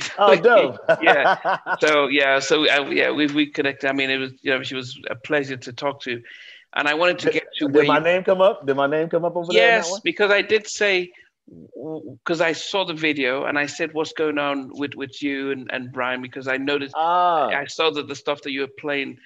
So, but I wanted to see where you are now as to what you're working on, and how, if it involves, I saw you play some tracks with her, but what can we expect from you now? I'm going to be doing stuff with her as an artist, and we're going to be doing stuff with me and her as writers for other people. Simple as that. Yeah. I'm going to definitely do stuff on her as an artist, and we love to collab on stuff that I might give to other people. Like, for example, the Jasmine Sisters, these girls that I love from here in LA. I'm sure Neff is going to be writing on some of the stuff I'm doing with the Jasmine Sisters. Okay. For sure.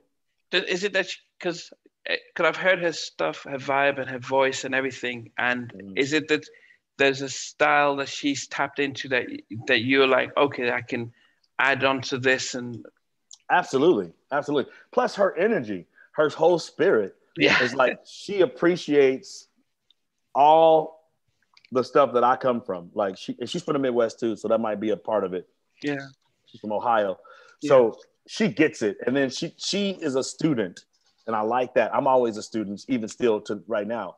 I'm a student. So I love people who love to learn. I love people who can do what they do and be confident in it, but also still be open. Yeah. So she's just a sweetheart, really. And I love her voice. I love everything about Neff. She's just my girl right there. She's a blessing is what she is. Yeah. Because even if I don't like something that she does, she doesn't get bent out of shape. She tries to figure out, well, you know what? Well, how can I make it where something that he does like? Or she'll stand her ground. Oh, no, I like that. I'm sticking with that one. But, I mean, because that's the level we're on. Like, it's on some real shit. Like, it's not like we don't bullshit each other. That's why it works. Yeah. I don't want people fanboying over me and feel like they can't tell me yay or nay. If they don't like something, I want to know. Yeah. You know what I mean? You don't have to be like gentle with, I can handle it. Like I'm gonna always write some dope shit. Sometimes it might be whack. Let me know. Yeah. And I'm gonna do the same thing every time. I did see you put a post with yourself and then Coco. Were you planning to do? That's coming out. Yeah, that's coming out in a couple weeks. What exactly what are you releasing? Your own? That's the record. That's a single called Real Love. Yeah. It's coming in about 4 weeks. We got to set it up, but it's about to drop. I have a whole lot of records that I want to put out this year. That's going to be the lead off of it. I have a whole album called Bam's Rare, Remixed, and Unreleased. Okay. I'm taking old stuff and flipping it. I'm putting some new stuff on there that I just want to put out. So it's kind of a hodgepodge of Bam stuff. And I'm getting that out of the way. And then I have a whole nother album I'm doing that I want to do on myself proper. A Brian Alexander Morgan album properly, finally. Wow. So the first one, is it that you're taking tracks that you produced for other people that you wrote that you want tracks to that I wanted to produce? Okay, remember I told you I wrote four songs for Brandy, right? Yes. Well, 3 of them never got cut, and one of them I always wanted Jasmine Sullivan to do. I did another one I wrote for Bruno that I never gave to him. I did another one that I wrote for Babyface that I never gave to him. So stuff like that is just dangling, sitting out here. I'm going to get them cut. Now, whether I can cut them with the actual people or not, we'll see. But either way, those songs still exist, and I want the world to hear them. Okay. Yeah. In the way that they were intended, so you're not going to do trap music with that kind of thing. No, it depends, because I got some trap stuff too. Like there's certain things that I got a joint that I have. Give me an example. I told you I did a song called Crazy on Usher. Yeah. All right. Well, I reflipped it into a trap thing, and I want Bieber to sing it. Okay. See, it's flips of things. Like it's Bam's Rare, Remixed, and Unreleased. Okay. Then I got some stuff that I got on SWV that we never released. That was just dope. So I'm doing one of them is like really, really dope. The fans really want it. It's called What Two Can Do. So I put a snippet of it on the internet a couple of years ago, probably like in 2017, and they've been dying for it ever since. So I'm trying to get that out as well on the same album. Was that from the first? It was it was from in the middle after the sessions were done for the second album. Okay. They were done cutting, and this is just something I did on my own at my house, just messing around. Okay.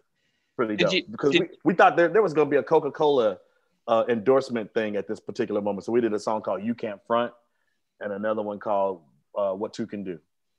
Okay. Yeah. And so Real Love comes from that same time, but I modified it and put myself on it in 2011. And I've just been sitting on it ever since. So that's why that's coming now. So are we expecting a video? Are we expecting the promotion? With Real Love, no. That'll probably be a lyric video only. Okay. But the big one, What Two Can Do, that's a secret. I'm trying to do a tribute to them with certain celebrities lip syncing to it. Okay. And so I'm working on that now. Are they going to be in it themselves? We just talked about that. I might have them in at the very, very end as just a cameo, but it's really a tribute to them from some of their peers. Okay. Right? Look at you getting exclusive. Check you out getting this is an exclusive, baby. You getting that? And I ain't told nobody this one. No. But I'd wonder though, people would always wonder, could you go back and write and do a song with them now? Would it be? I have several things coming. Listen, they're gonna be some of the same because it is the same. Some of it's old and you won't even know because I'm flipping it. Like Real Love is a tribute to break beats and records that we love. So and I just recently befriended Prince Marky D, who we just lost. Oh yes, yeah. So in Real Love, I'm using the keys that he wrote for Real Love, for Mary J. I have that in my Real Love, but it's only in the verses. Then it switches to some whole other thing. So it's kind of like a DJ record. Real Love makes you feel like a DJ is sitting there cutting in different beats that while the vocal is going. It's dope. I wanted it to feel like that. Like I keep switching the beat up underneath you. Why did we have to wait this long to get stuff from you? Because last year, 2 years, what were you doing? Because in 2011, when I added my part to Real Love, it was just me casually listening back to it. That vocal is from 95. But I didn't like the hook that I wrote in 95. So I took that hook off, and that was the whole SWV. It was them, all 3 of them. It was called something completely different.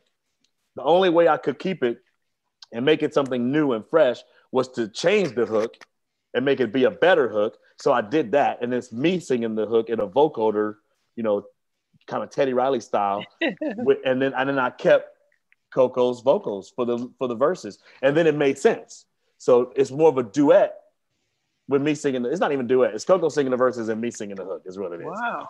And it's just cool. And so I decided to flip the track into a break beat type of track because it just seemed appropriate. It's like, I didn't want to do a new production on it. I didn't want to do no trap on it, that's for sure. And I didn't want to have it be the old track that it was. So the only thing I could think of to do to make it be kind of hot was to make it be every break beat that you know and loved, like well, not every, but the ones I used, know and love. Like, okay, I told you the verses are real love, right? Yeah. When you get to the hook, I'm using the drums that make you feel like come and talk to me. You know, you got that for the hook, and then another verse comes in, and it might be now I feel like Bonita Applebum. You feel me? From Tribe Called Quest. Yeah. Bro, trust me, this is the DJ hip hop R&B heads record with Coco's vocals that you know and love. Are we expecting it in April or May or what? Absolutely, we're gonna expect this bad boy in April. I was waiting on this one final clearance, sample clearance, and we're ready to roll. The record, it's been ready to roll for like months. Okay. But we had to get this one sample clearance hurdle we're getting over, and we'll be rocking. Okay, so that's, you don't get hit with $1 million. Right. We want to be able to play it properly. Yes. Yeah.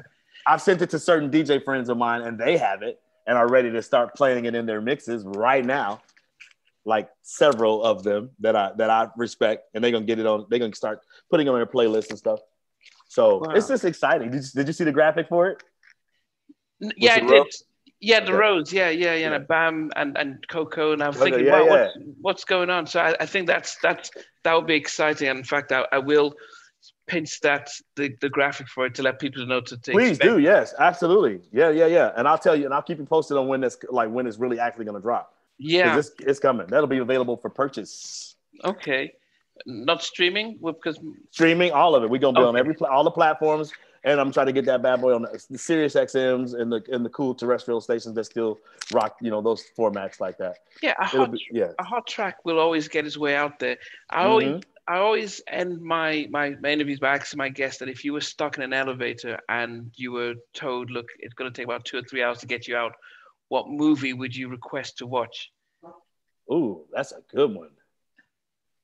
Probably one of my favorite. I have 2 favorite movies that really get me. One of them is called Sankofa. Oh, never heard of that. Because that's brilliant. And the other one is Guess Who's Coming to Dinner.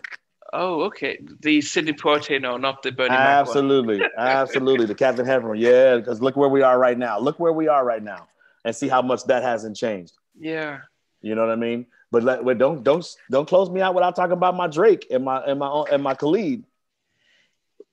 The records that I have on them. Like I hooked up with Drake. I'm on the Views album with a song called 9. Did you not know that? No. Yeah. I'm on Drake's album called Views with an original production and a song called 9. Check that out. And then before that was 2017. 2015, I did the title track of Faith Evans' album called Incomparable. Did you know that? I didn't even know I was surprised to find out she's still making music. Yeah, so that's the record. Check that out. And I flipped a little D-Train style thing on that, the title track of that's called Incomparable. 2015, another record I did on Tamar Braxton called Never. It's a hot one on Tamar. Original, but I flipped a sample from Patty Austin. Let's see. And then Khalid in 2018, On the Way. You know that record? Outside on the outside, I'll be on the way. That's me. With 1985 producing, and I'm doing the keys. Wow. And I wrote the music. So yeah, that's all my latest. And then Drake in 2017. So, and then a little work with Kanye. They flipped Rain and Week for the gospel Sunday service thing. And that's crazy. So are you still getting calls? Because Kanye called. I would call that a call. I mean, that's a big one. And Drake, people, 40 hit me up. That's how I got up on the Views album. And then 1985, Drake, one of Drake's producers, called me for the Khalid record. So I would say, yeah. And then the A&Rs are still hitting me up too. So yeah, absolutely. So you didn't know none of those records, huh?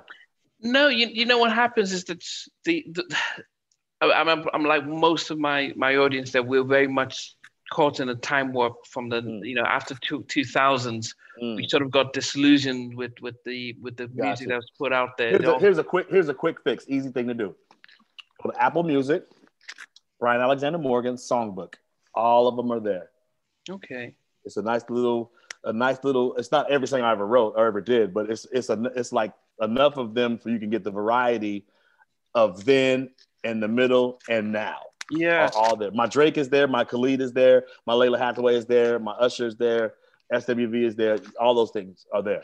Yeah, I mean, this dog is what I go through and no, see. But no, Songbook is an easy way to do it as a playlist where you can literally just let it play, and then each song will just play one after the other. Apple is cool that way. You know what I mean? Yeah. I think the other question that we have is the movie's about to, before it starts, they ask you what song can we play just before we get the movie playing. What would you request? Love's in Need of Love Today, Stevie.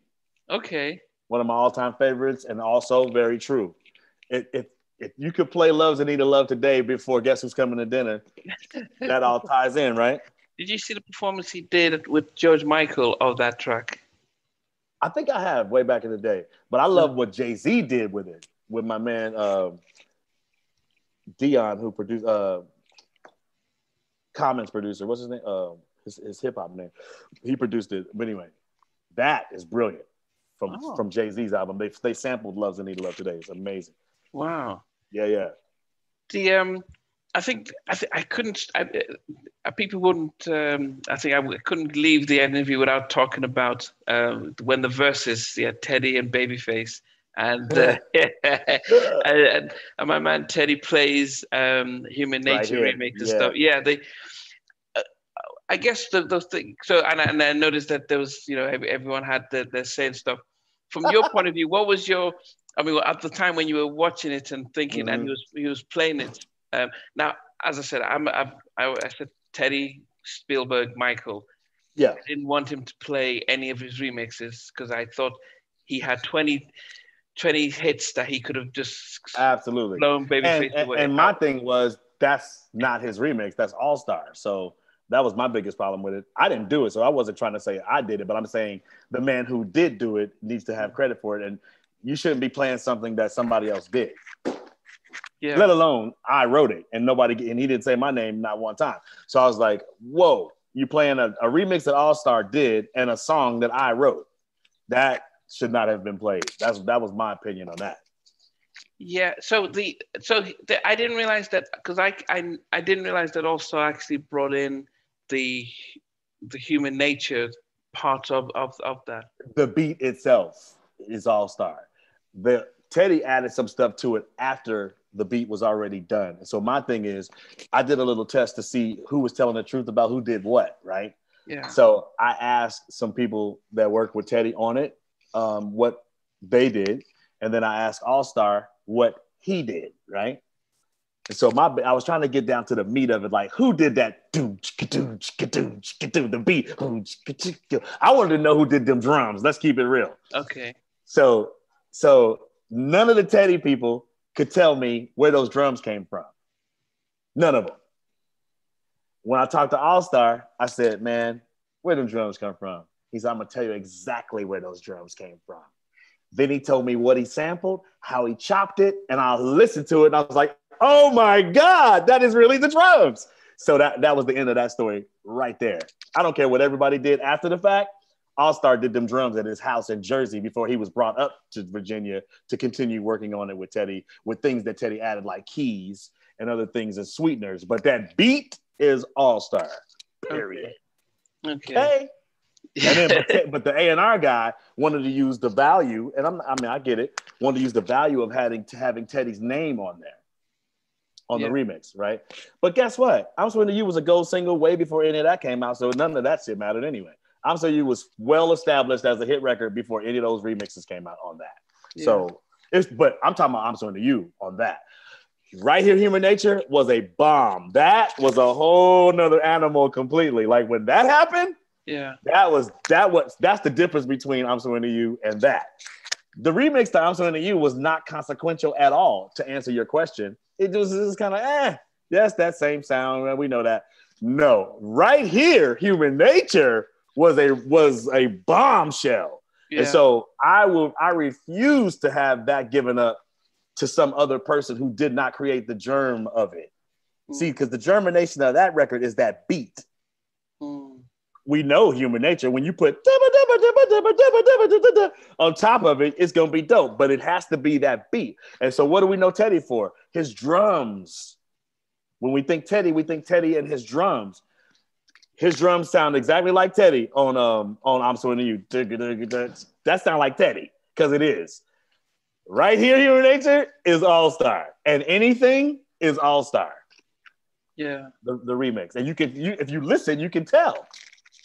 It's a whole another type of swag on those two records. Yeah. I noticed because I the Human Nature one was on the Free Willy soundtrack. I think, Absolutely. Was that, and I heard that, but to get Michael's vocals, the clearance, I thought the rumor was that Teddy was able to call him personally to get him to singing on that. I hadn't heard that. I don't think I've never heard that before. Right now, when you're telling me that, what I know was that in 1994, Michael was not doing so well in the public eye, and right here, Human Nature went to number 2 pop. Yeah. So the putting it on Free Willy was after the fact because it was already a hit single on the radio as a hit record, period. Mm-hmm. So he added that because he was fighting with Sony. He was like, it wasn't a great time. He did the Oprah interview that year, I think. It was the whole very bad. So he needed some good publicity. And I think Free Willy was a feel-good family movie. That was perfect. Put it in that. It let us use the video image. Teddy didn't approve all that. That was Michael himself. You feel me? Michael's image? Are you kidding me? Yeah. That's Michael. You feel me? So whatever truth there is to what you're saying, that I don't know about that. I can't speak to it, but I know that it was Michael Jackson that put it on that Free Willy soundtrack and in that movie at the end credits. Yeah. That was on Michael's own label. Yeah, on his own label. I'm just for you seeing the song getting, hitting those heights. I mean, you must have been like, wow. That was awesome. Well, I almost had another number 1. I almost had another, Kept Out by Dream Lover. Oh, Mariah, yes. That Mariah called me and had me remix. So I have my own remix that year with Dream Lover. Look that up. Do you still, because I noticed that, it talks about you still like being a DJ and stuff. Are you still doing that? Is it as fun or what's that? Always. When you come in this house, I'm DJing for you. You come, not in COVID, but like I'm talking about, we haven't been able to go out. But when I was living in Sacramento, I was more out, DJing out. LA, not so much. Once I got to LA, it was all about grinding in the studio. But Sacramento and the Bay Area, I was playing everywhere, all over. Bay Area, Oakland, San Fran, Sac. So I haven't been able to DJ like I want to as far as going out, but who has right now? So right now, but I'll always be a person who loves to play records for people, period. What does a DJ do for you as a producer, being able to DJ? How does that help? It helps because if you're a DJ, you have to care about what's happening. That's number 1.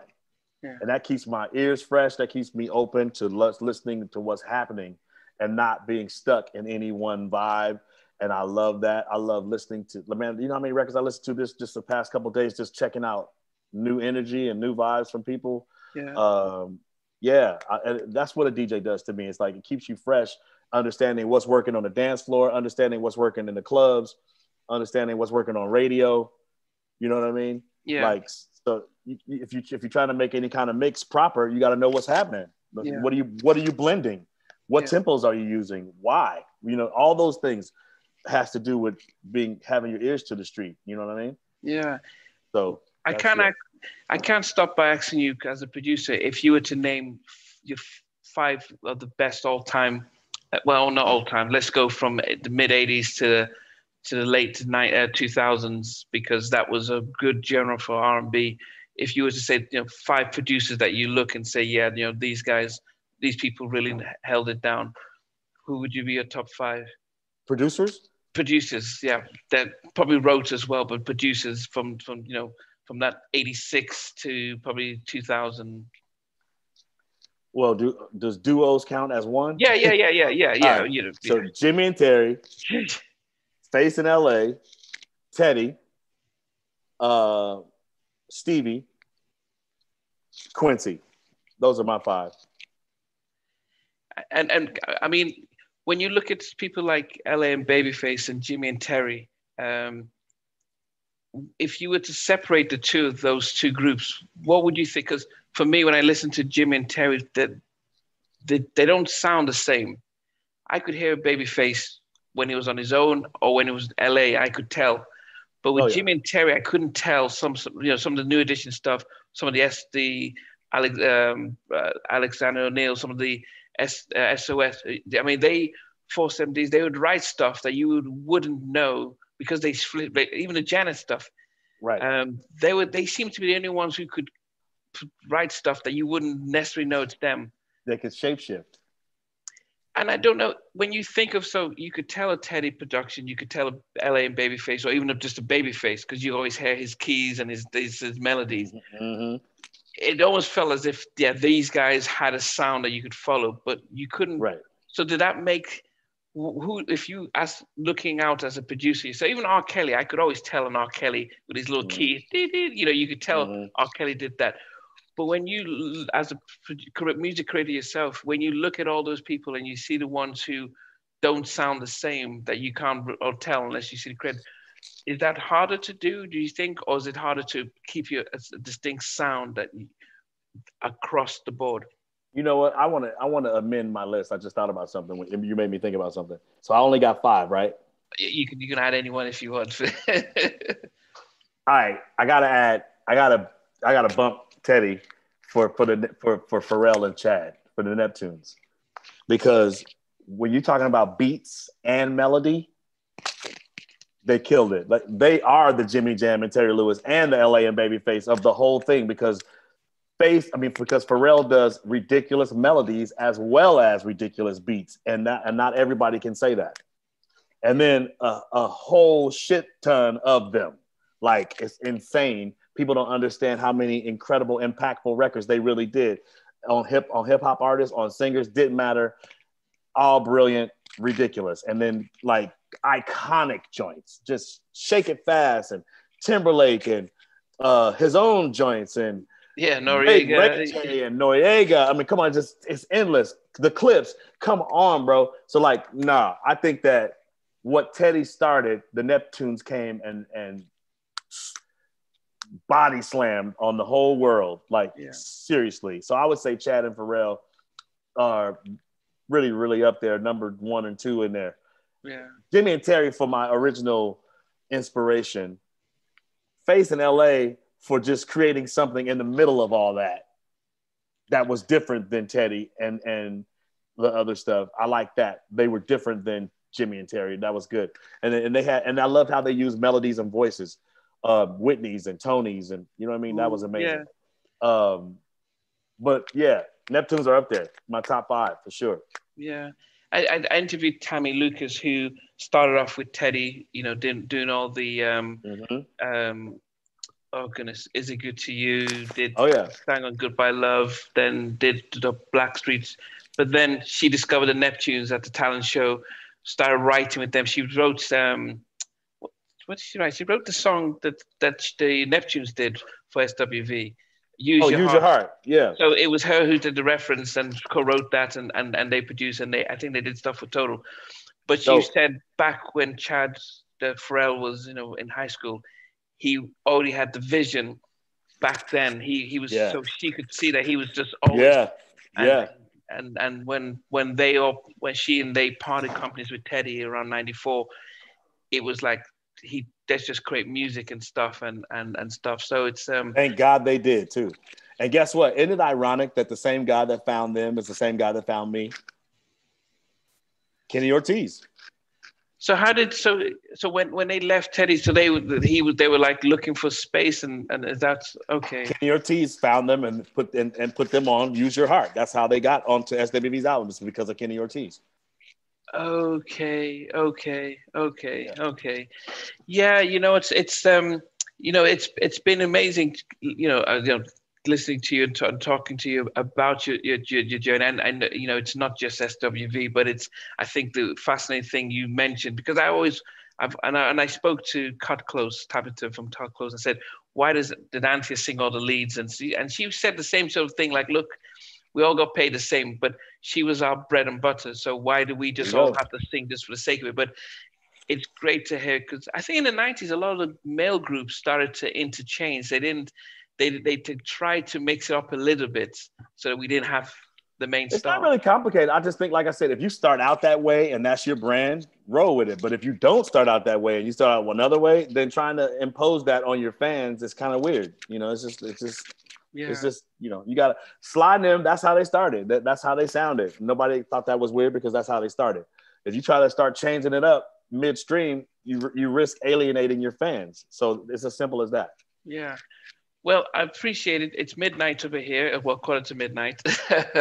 But as I said, I can't wait until, you know, your stuff comes out, and I'll be sure to get people hyped up about it and stuff.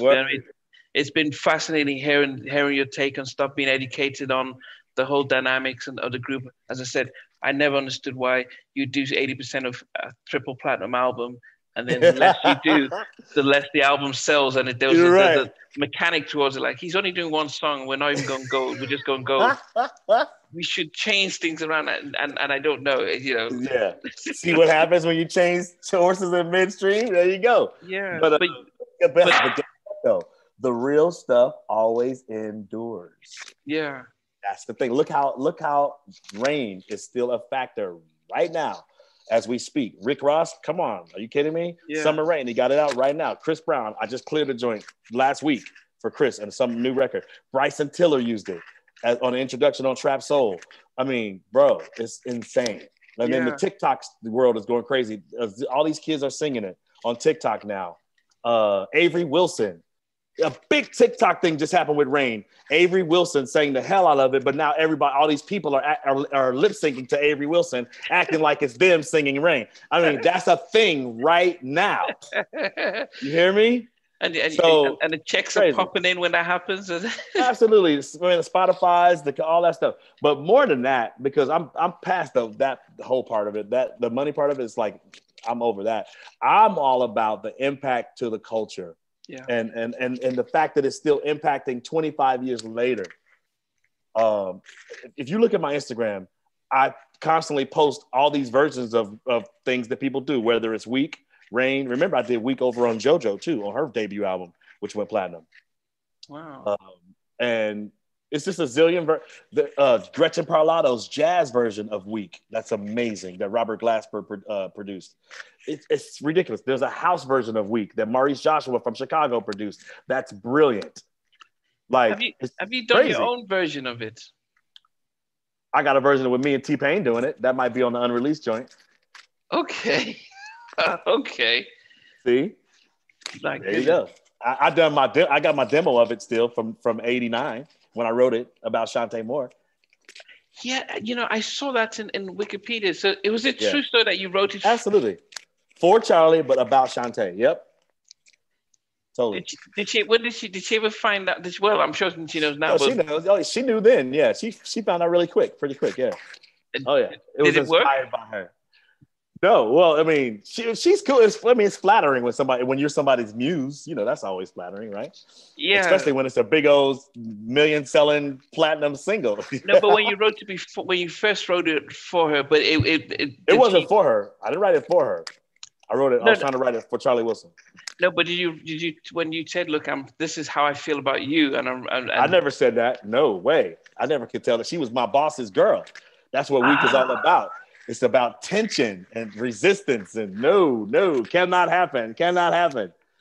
Oh, see, you know, this is what Wikipedia and all these things have, is that you were in love with her and you wrote the song. I wouldn't say I was in love with her. A crush, maybe. A crush on her. Sure, okay. Sure. But it was a what do you call that?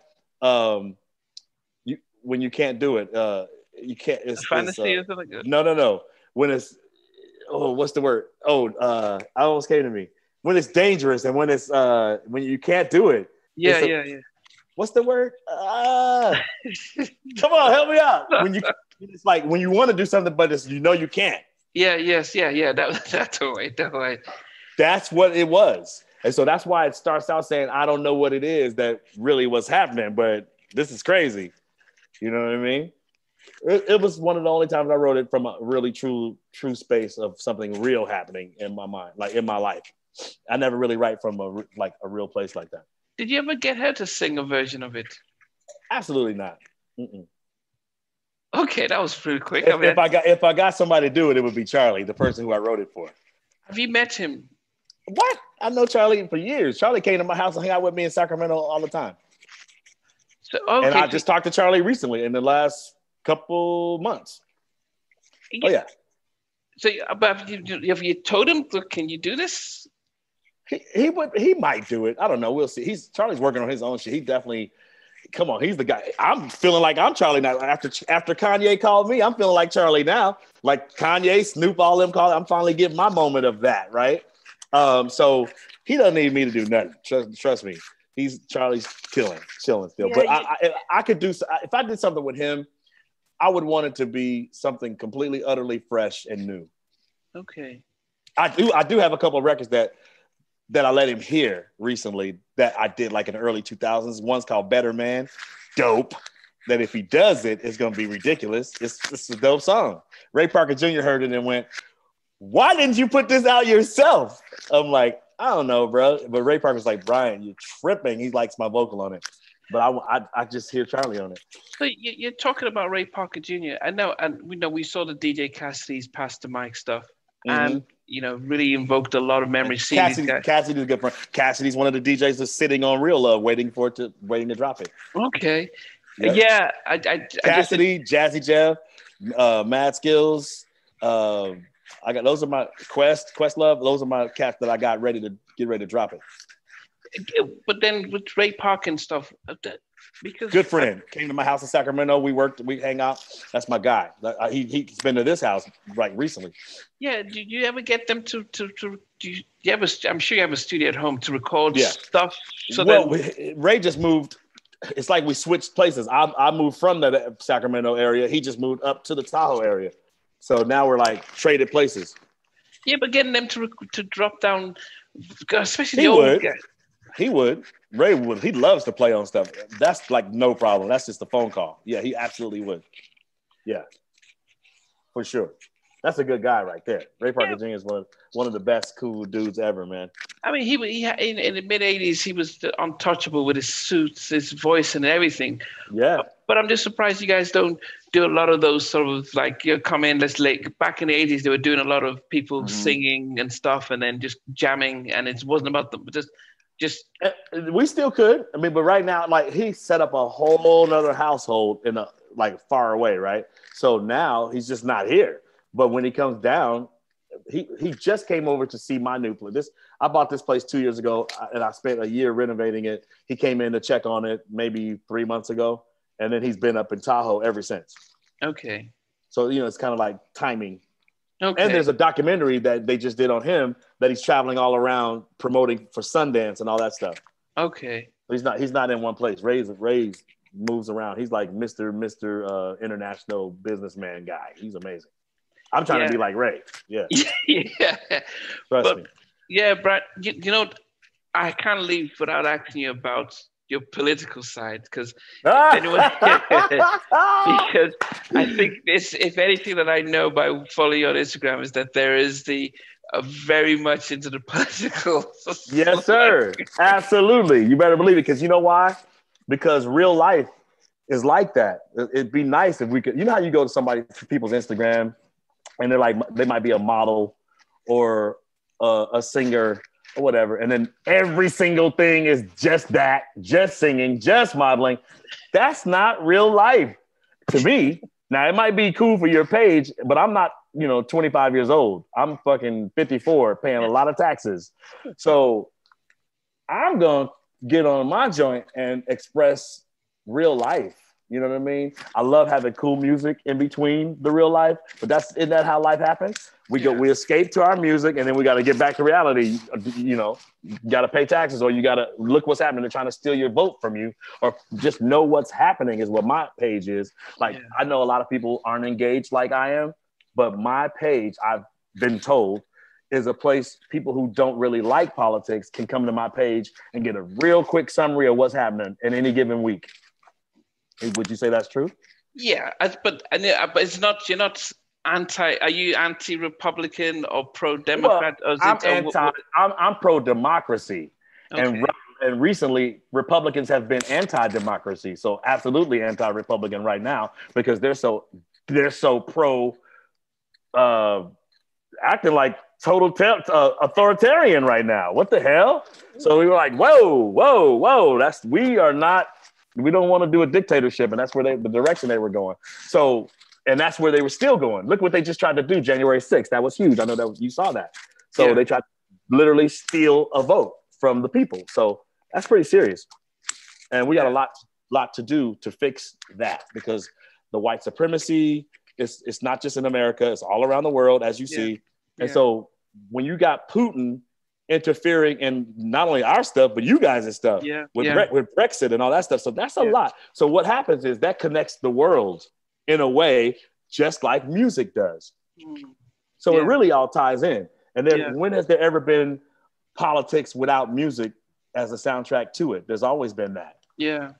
I mean, I went to college in first in Alabama, then I moved to Milwaukee before living in Redondo Beach in LA. I lived in Redondo. Politics back when I was there, we had Clinton and then we had George Bush. And Redondo Beach is very conservative and very racist. Probably now. Back when I was there, it didn't seem that way. Really?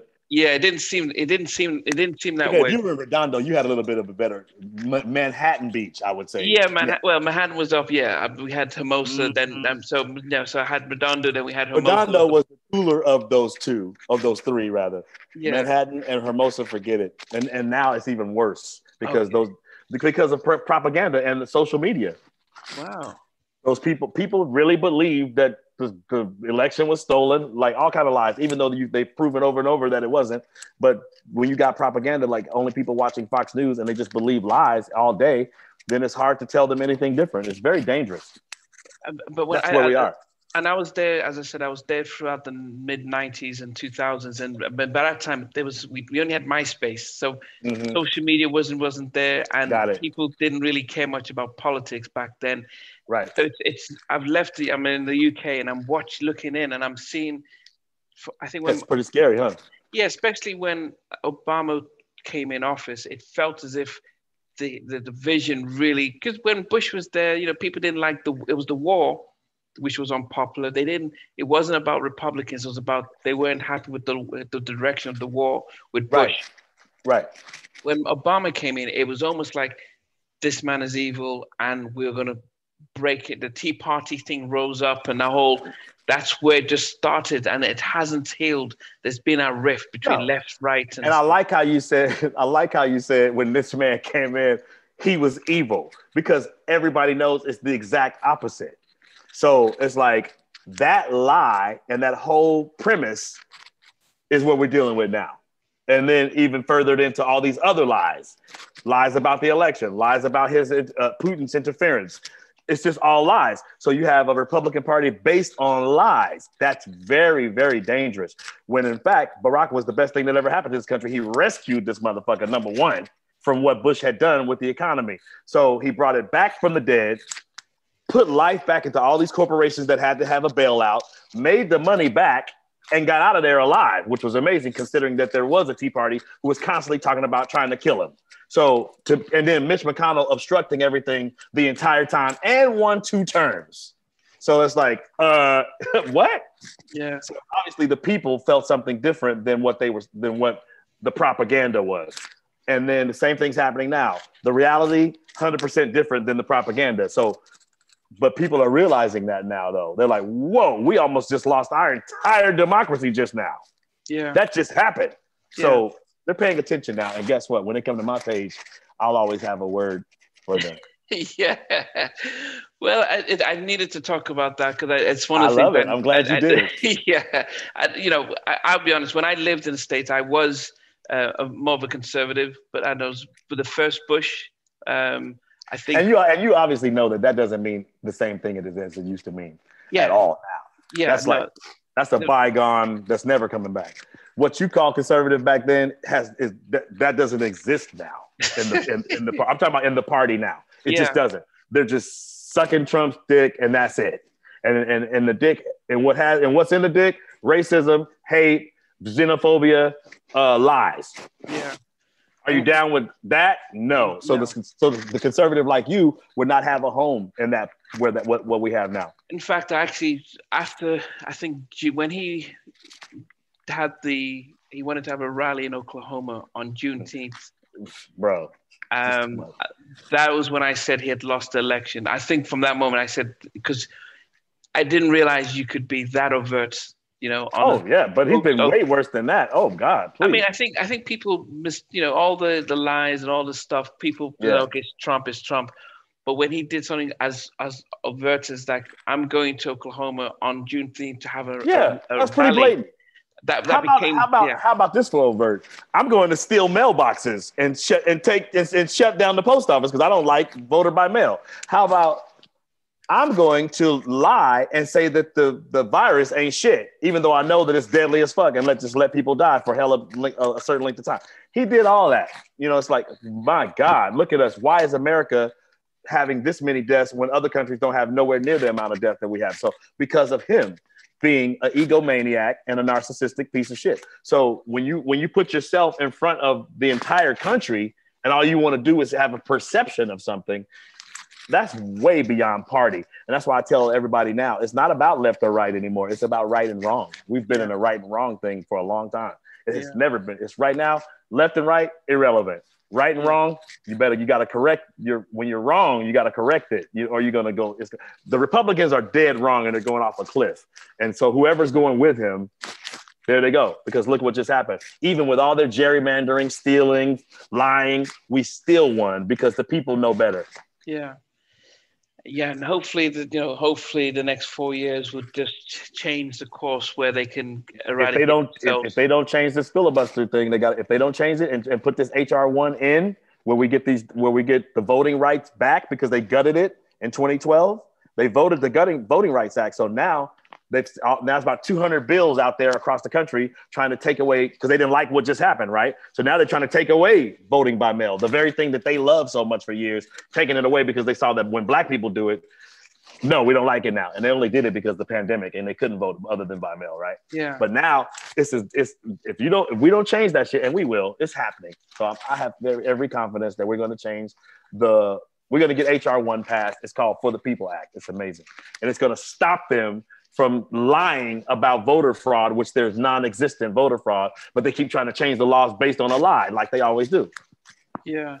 Yeah, I do hope that it becomes fair, because I said I've been disillusioned with politics since the way these governments handled the virus, handled the crazy.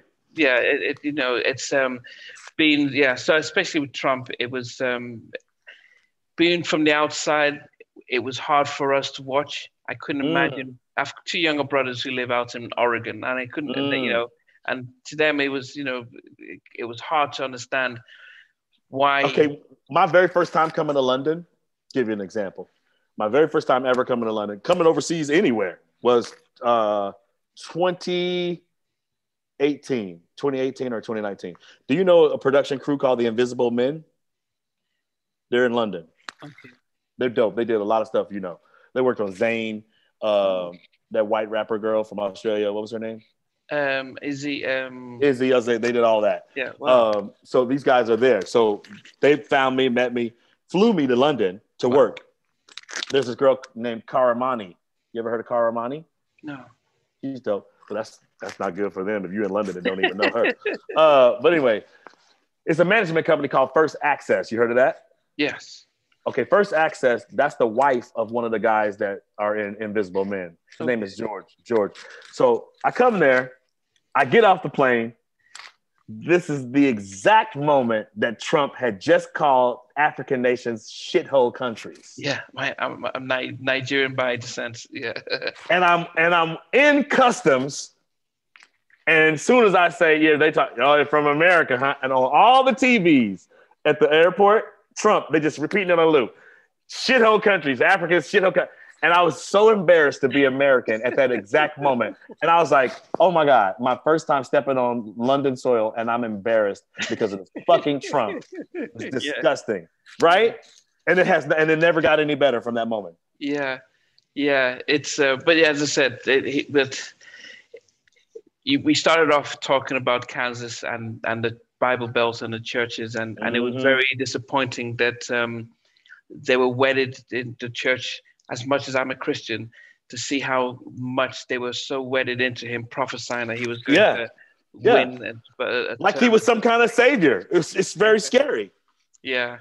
And so, by the way, in America, that part of it is what turned into QAnon and all that craziness, like just delusional, crazy stuff that's tied into a Jesus concept / bro, it's all white supremacy wrapped up in a fucking conspiracy. It's really, really scary.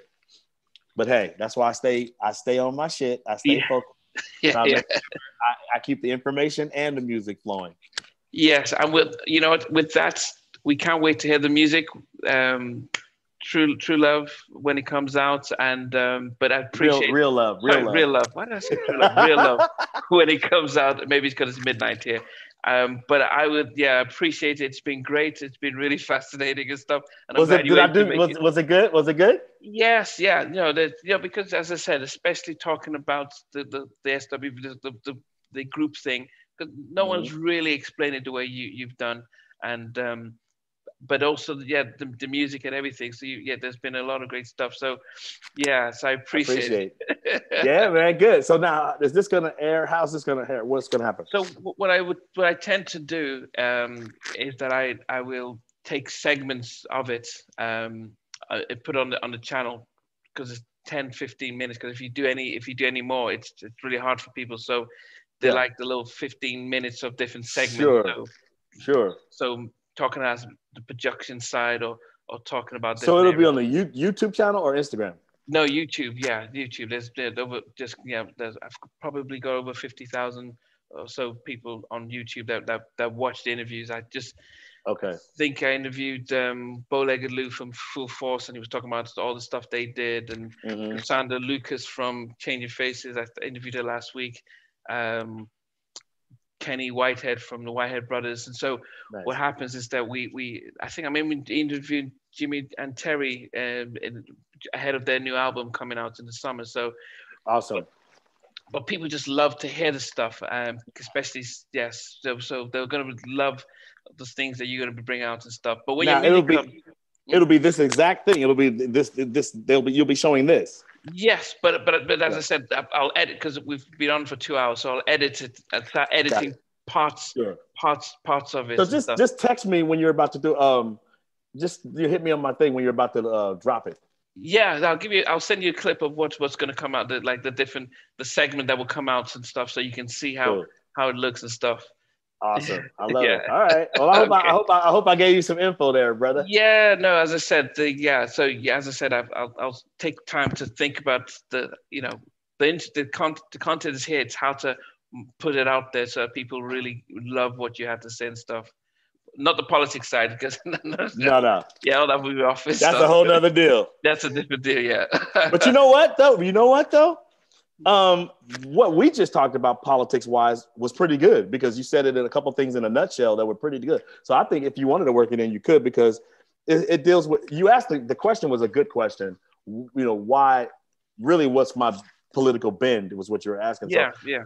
I think in today's world where things are so global now, and like we really are connected now, really, honestly, it's kind of important. It's kind of important. Yeah, as I said, when I'll put it out, I know I've got a global audience of music fans, and so they focus on the music. Get that all in, and about 5% of it be like, and guess what? The boy has some opinions. Yeah, but I will. Towards the after all the good stuff is out, towards the end, we'll be able to put it out there and stuff. But yeah, as I said, you're the only person who I've ever spoken politics to. I love it. Because no one else. I just don't talk about elections or anything. Because it can be divisive. Oh yeah. Well, guess what? Here's the thing. When you're talking about, that's why I like the part about right and wrong, because when we're talking about right and wrong, I like to see which side people come down on. Like if Republican, Democrat, that could be all over the place. Right and wrong is a little bit more specific. Yeah. Are you for democracy? Are you for equal stuff and equal pay? You know what I mean? Yeah. So I mean that's different. Hang on just a second. You don't have to interview with UK. I'm glad you're saving me from this because I don't want to answer this call. So this has been awesome. So okay. So how long you think before you had the first edit? No, I think the first edit will probably come out the first week in April. So what I'll look at is to see, because unlike the artists, it's always a difference there with the.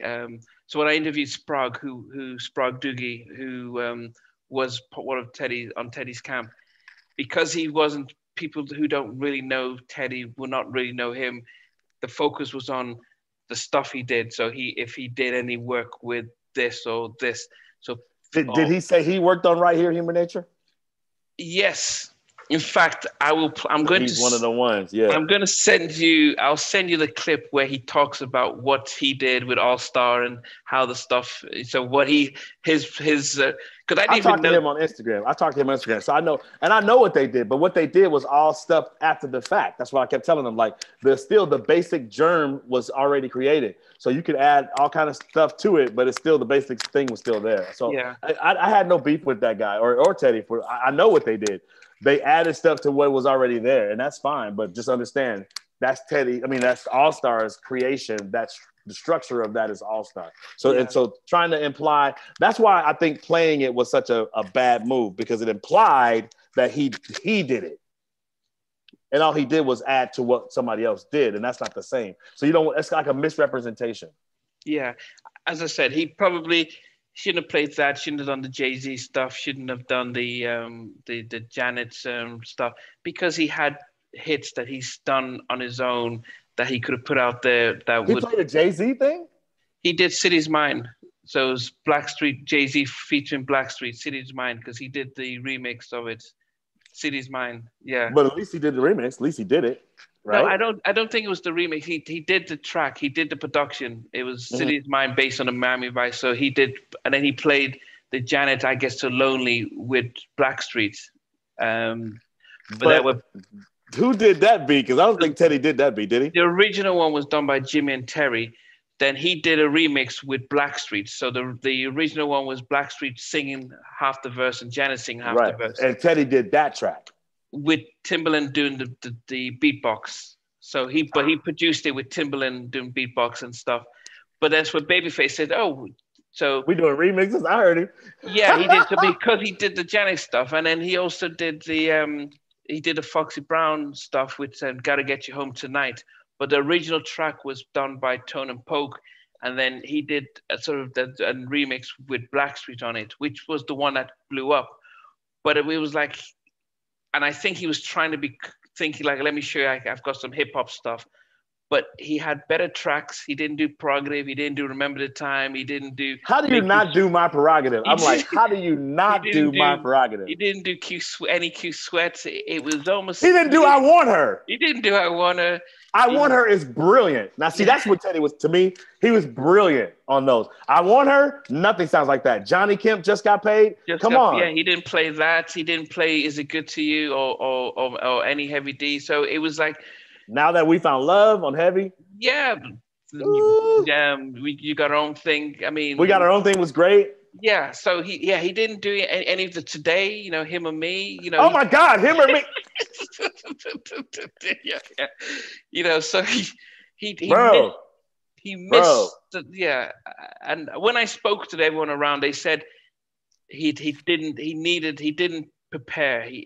LA wrote with Babyface, these are the tracks you play. So LA and Babyface came together and put the playlist. I think Eddie was just going, okay, should I just play this? And he didn't play. And he was too busy focused on trying to do that live thing that fell apart, which didn't work. Like, okay, the keys, I'm gonna set up the this, I'm gonna got the dancers behind me. It was too, but he got really full of himself for a second, and it fell apart. But you know what? At the end of the day, those records we just talked about, I forgot. Those are very, very important records to me. Him or Me. Oh my God, that shit sounds amazing to this day. That shit. Now that's the kind of New Jack I'm talking about, where it's just like so nasty. New Jack Swing itself. The thing with the New Jack Swing. Oh my God. That. You know, there's Bob. I like his style from the House Party 2 soundtrack. I like his style. Bro. So he did. Would you do? Most of us don't like verses because it's moved into a very different direction. We're about to do verses. It's already it's basically confirmed. You or is it SWV? You can't say this on your thing. No. This is private. Yeah, me, SWV, Escape, Jermaine Dupri. Oh, so it's gonna be you, SWV, against Jermaine and SWV. No. Against Jermaine. Escape. Yeah, there won't be any. It's not a competition. If I did a poll now, no, but I'm serious.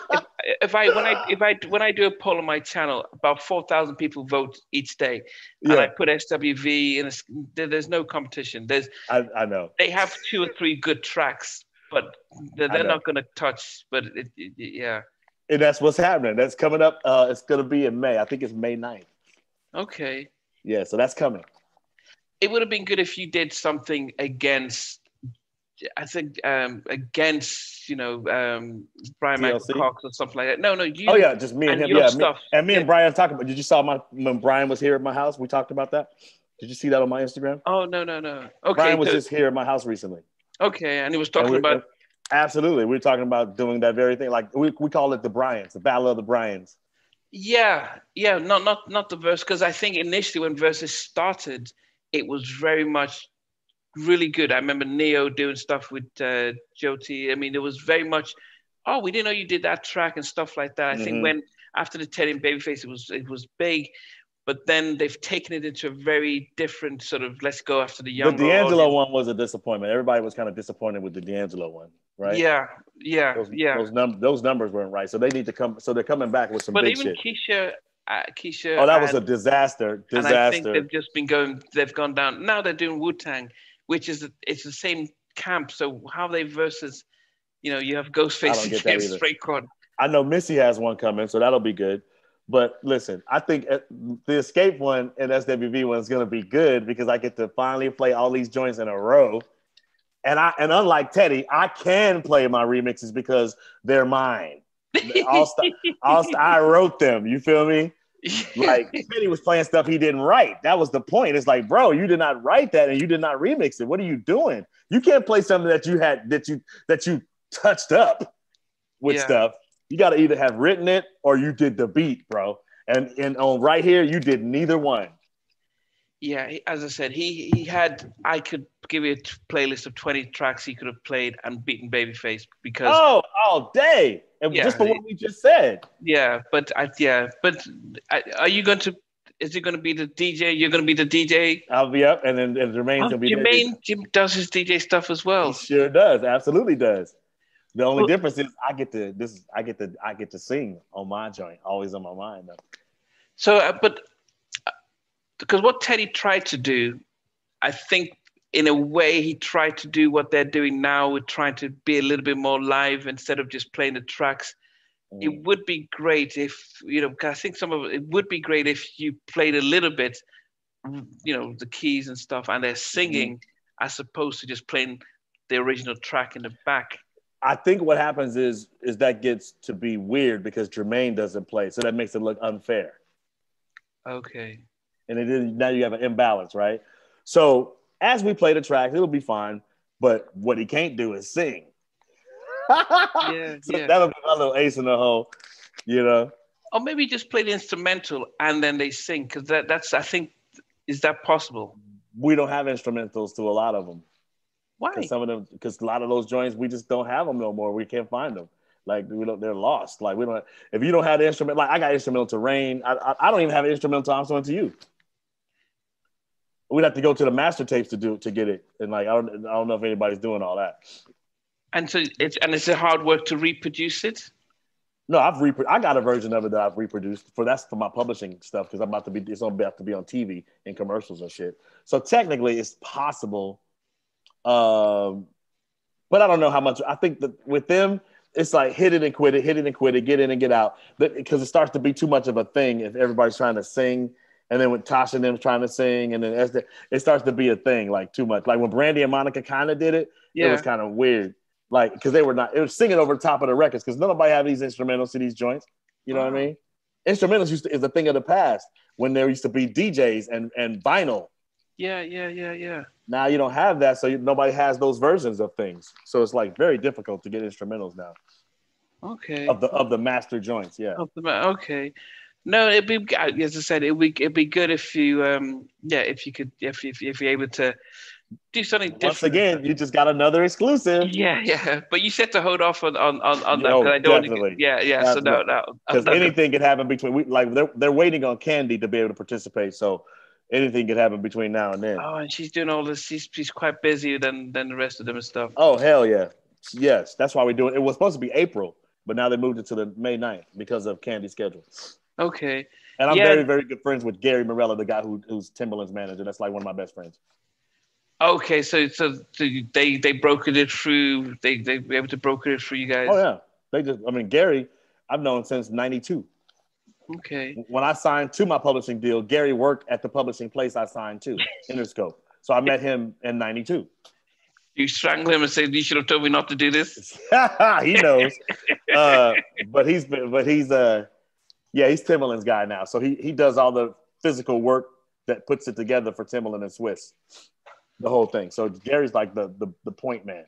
Oh, but they've sold it off now. So is that why they're rolling out many of them now? Because they've sold it off. They've sort of given it away. So that's why they're saying we need to just keep rolling out all of these things now. I'm sure to keep the value of it, you know what I mean, up. So but when they're not threatened by DJ Cassidy's stuff, because it seems to have been a little bit different, but a lot more of a feel-good sort of vibe towards. Right. And I don't know. I mean, I know it's doing. He's on BET, but is it impacting? I have no idea how is it impacting or no? On my channel, there's been about 3 million people who've watched Pastor Mike in the last four months. So that's really good. So yeah, and people are discovering it right now. So this is so.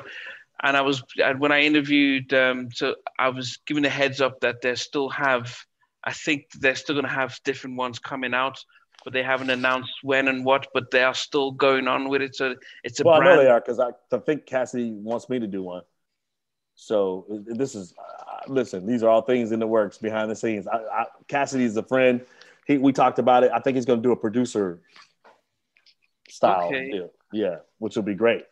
Yeah. So I know that I know that there's a couple of ones that they are going to. That's one is supposed to come out. They have coming out in a couple of weeks, but they haven't come out. But when I've edits and stuff, before it rolls out, I'll give you a heads up to see what it'll look like. All right, brother. Okay. Nice to talk to you. All right, thanks, and I love that title. I love that Must Be the Music. That's dope because that's one of my favorite songs from that era. You know, Must be the music. I need to listen to that because you don't know it? No. Oh, Jesus Christ. Unlimited Touch. Look it up. Okay, Unlimited Touch. You know, the reason why I put the Must Be, it was my favorite show used to be Behind the Music on VH1. Did you ever watch that? I love that. Yeah. Oh, yeah.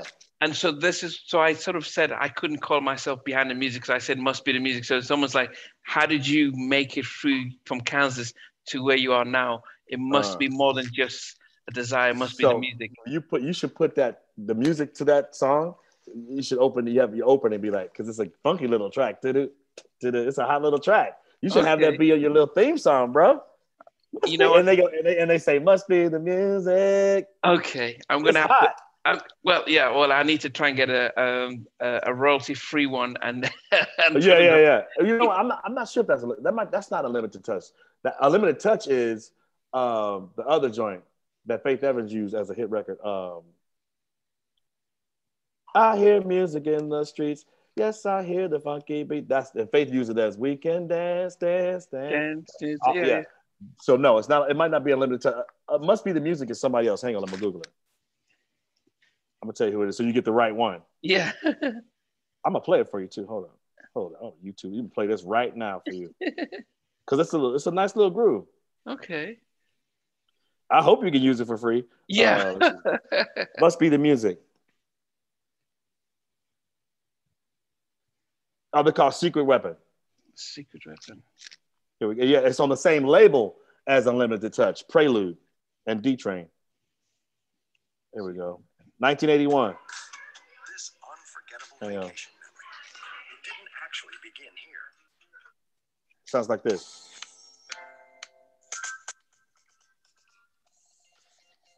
I need to put on my pill. Can you hear that? Yeah. I don't know where this mic is.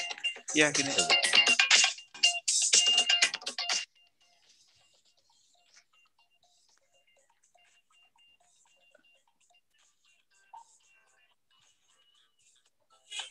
There we go. 12-inch. So the early skate record. Okay.